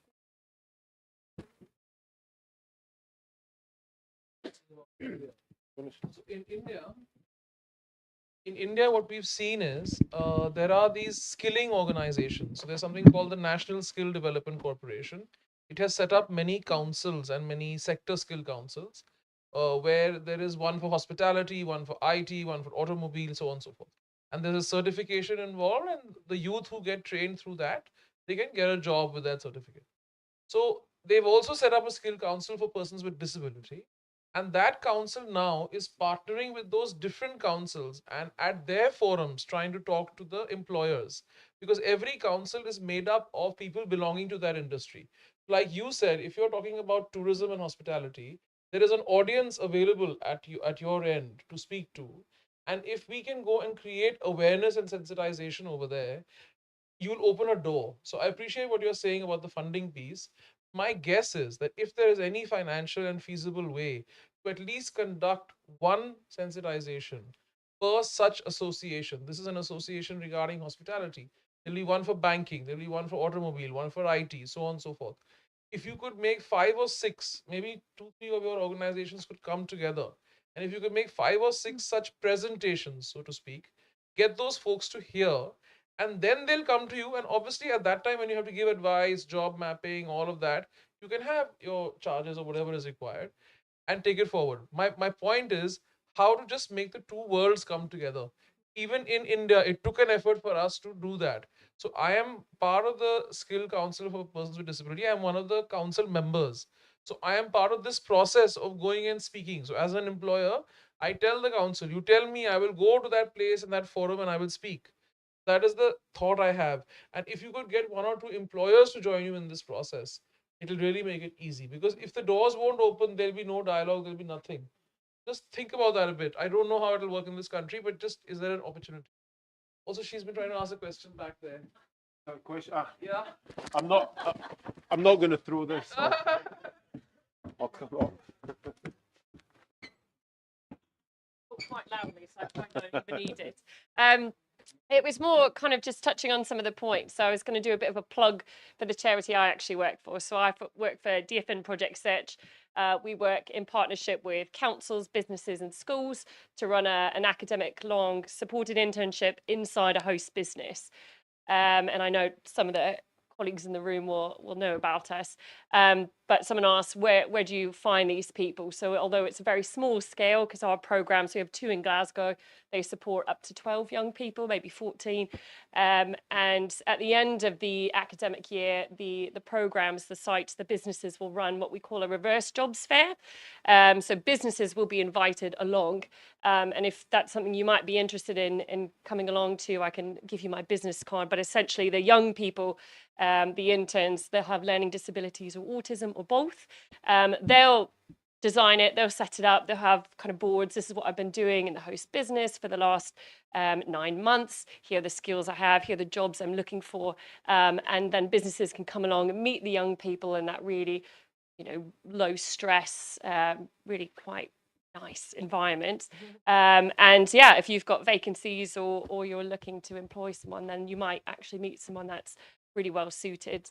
There was another point, I can't remember now, there was something else about, about kind of supported employment. But I think, if any businesses are interested, obviously it's a bit different. It's kind of that model, really looking at your inclusion practice. But the host businesses that we do partner with and the ones that are interested, it really does transform their practice, because again, you've got a model that's kind of plonked into your host business.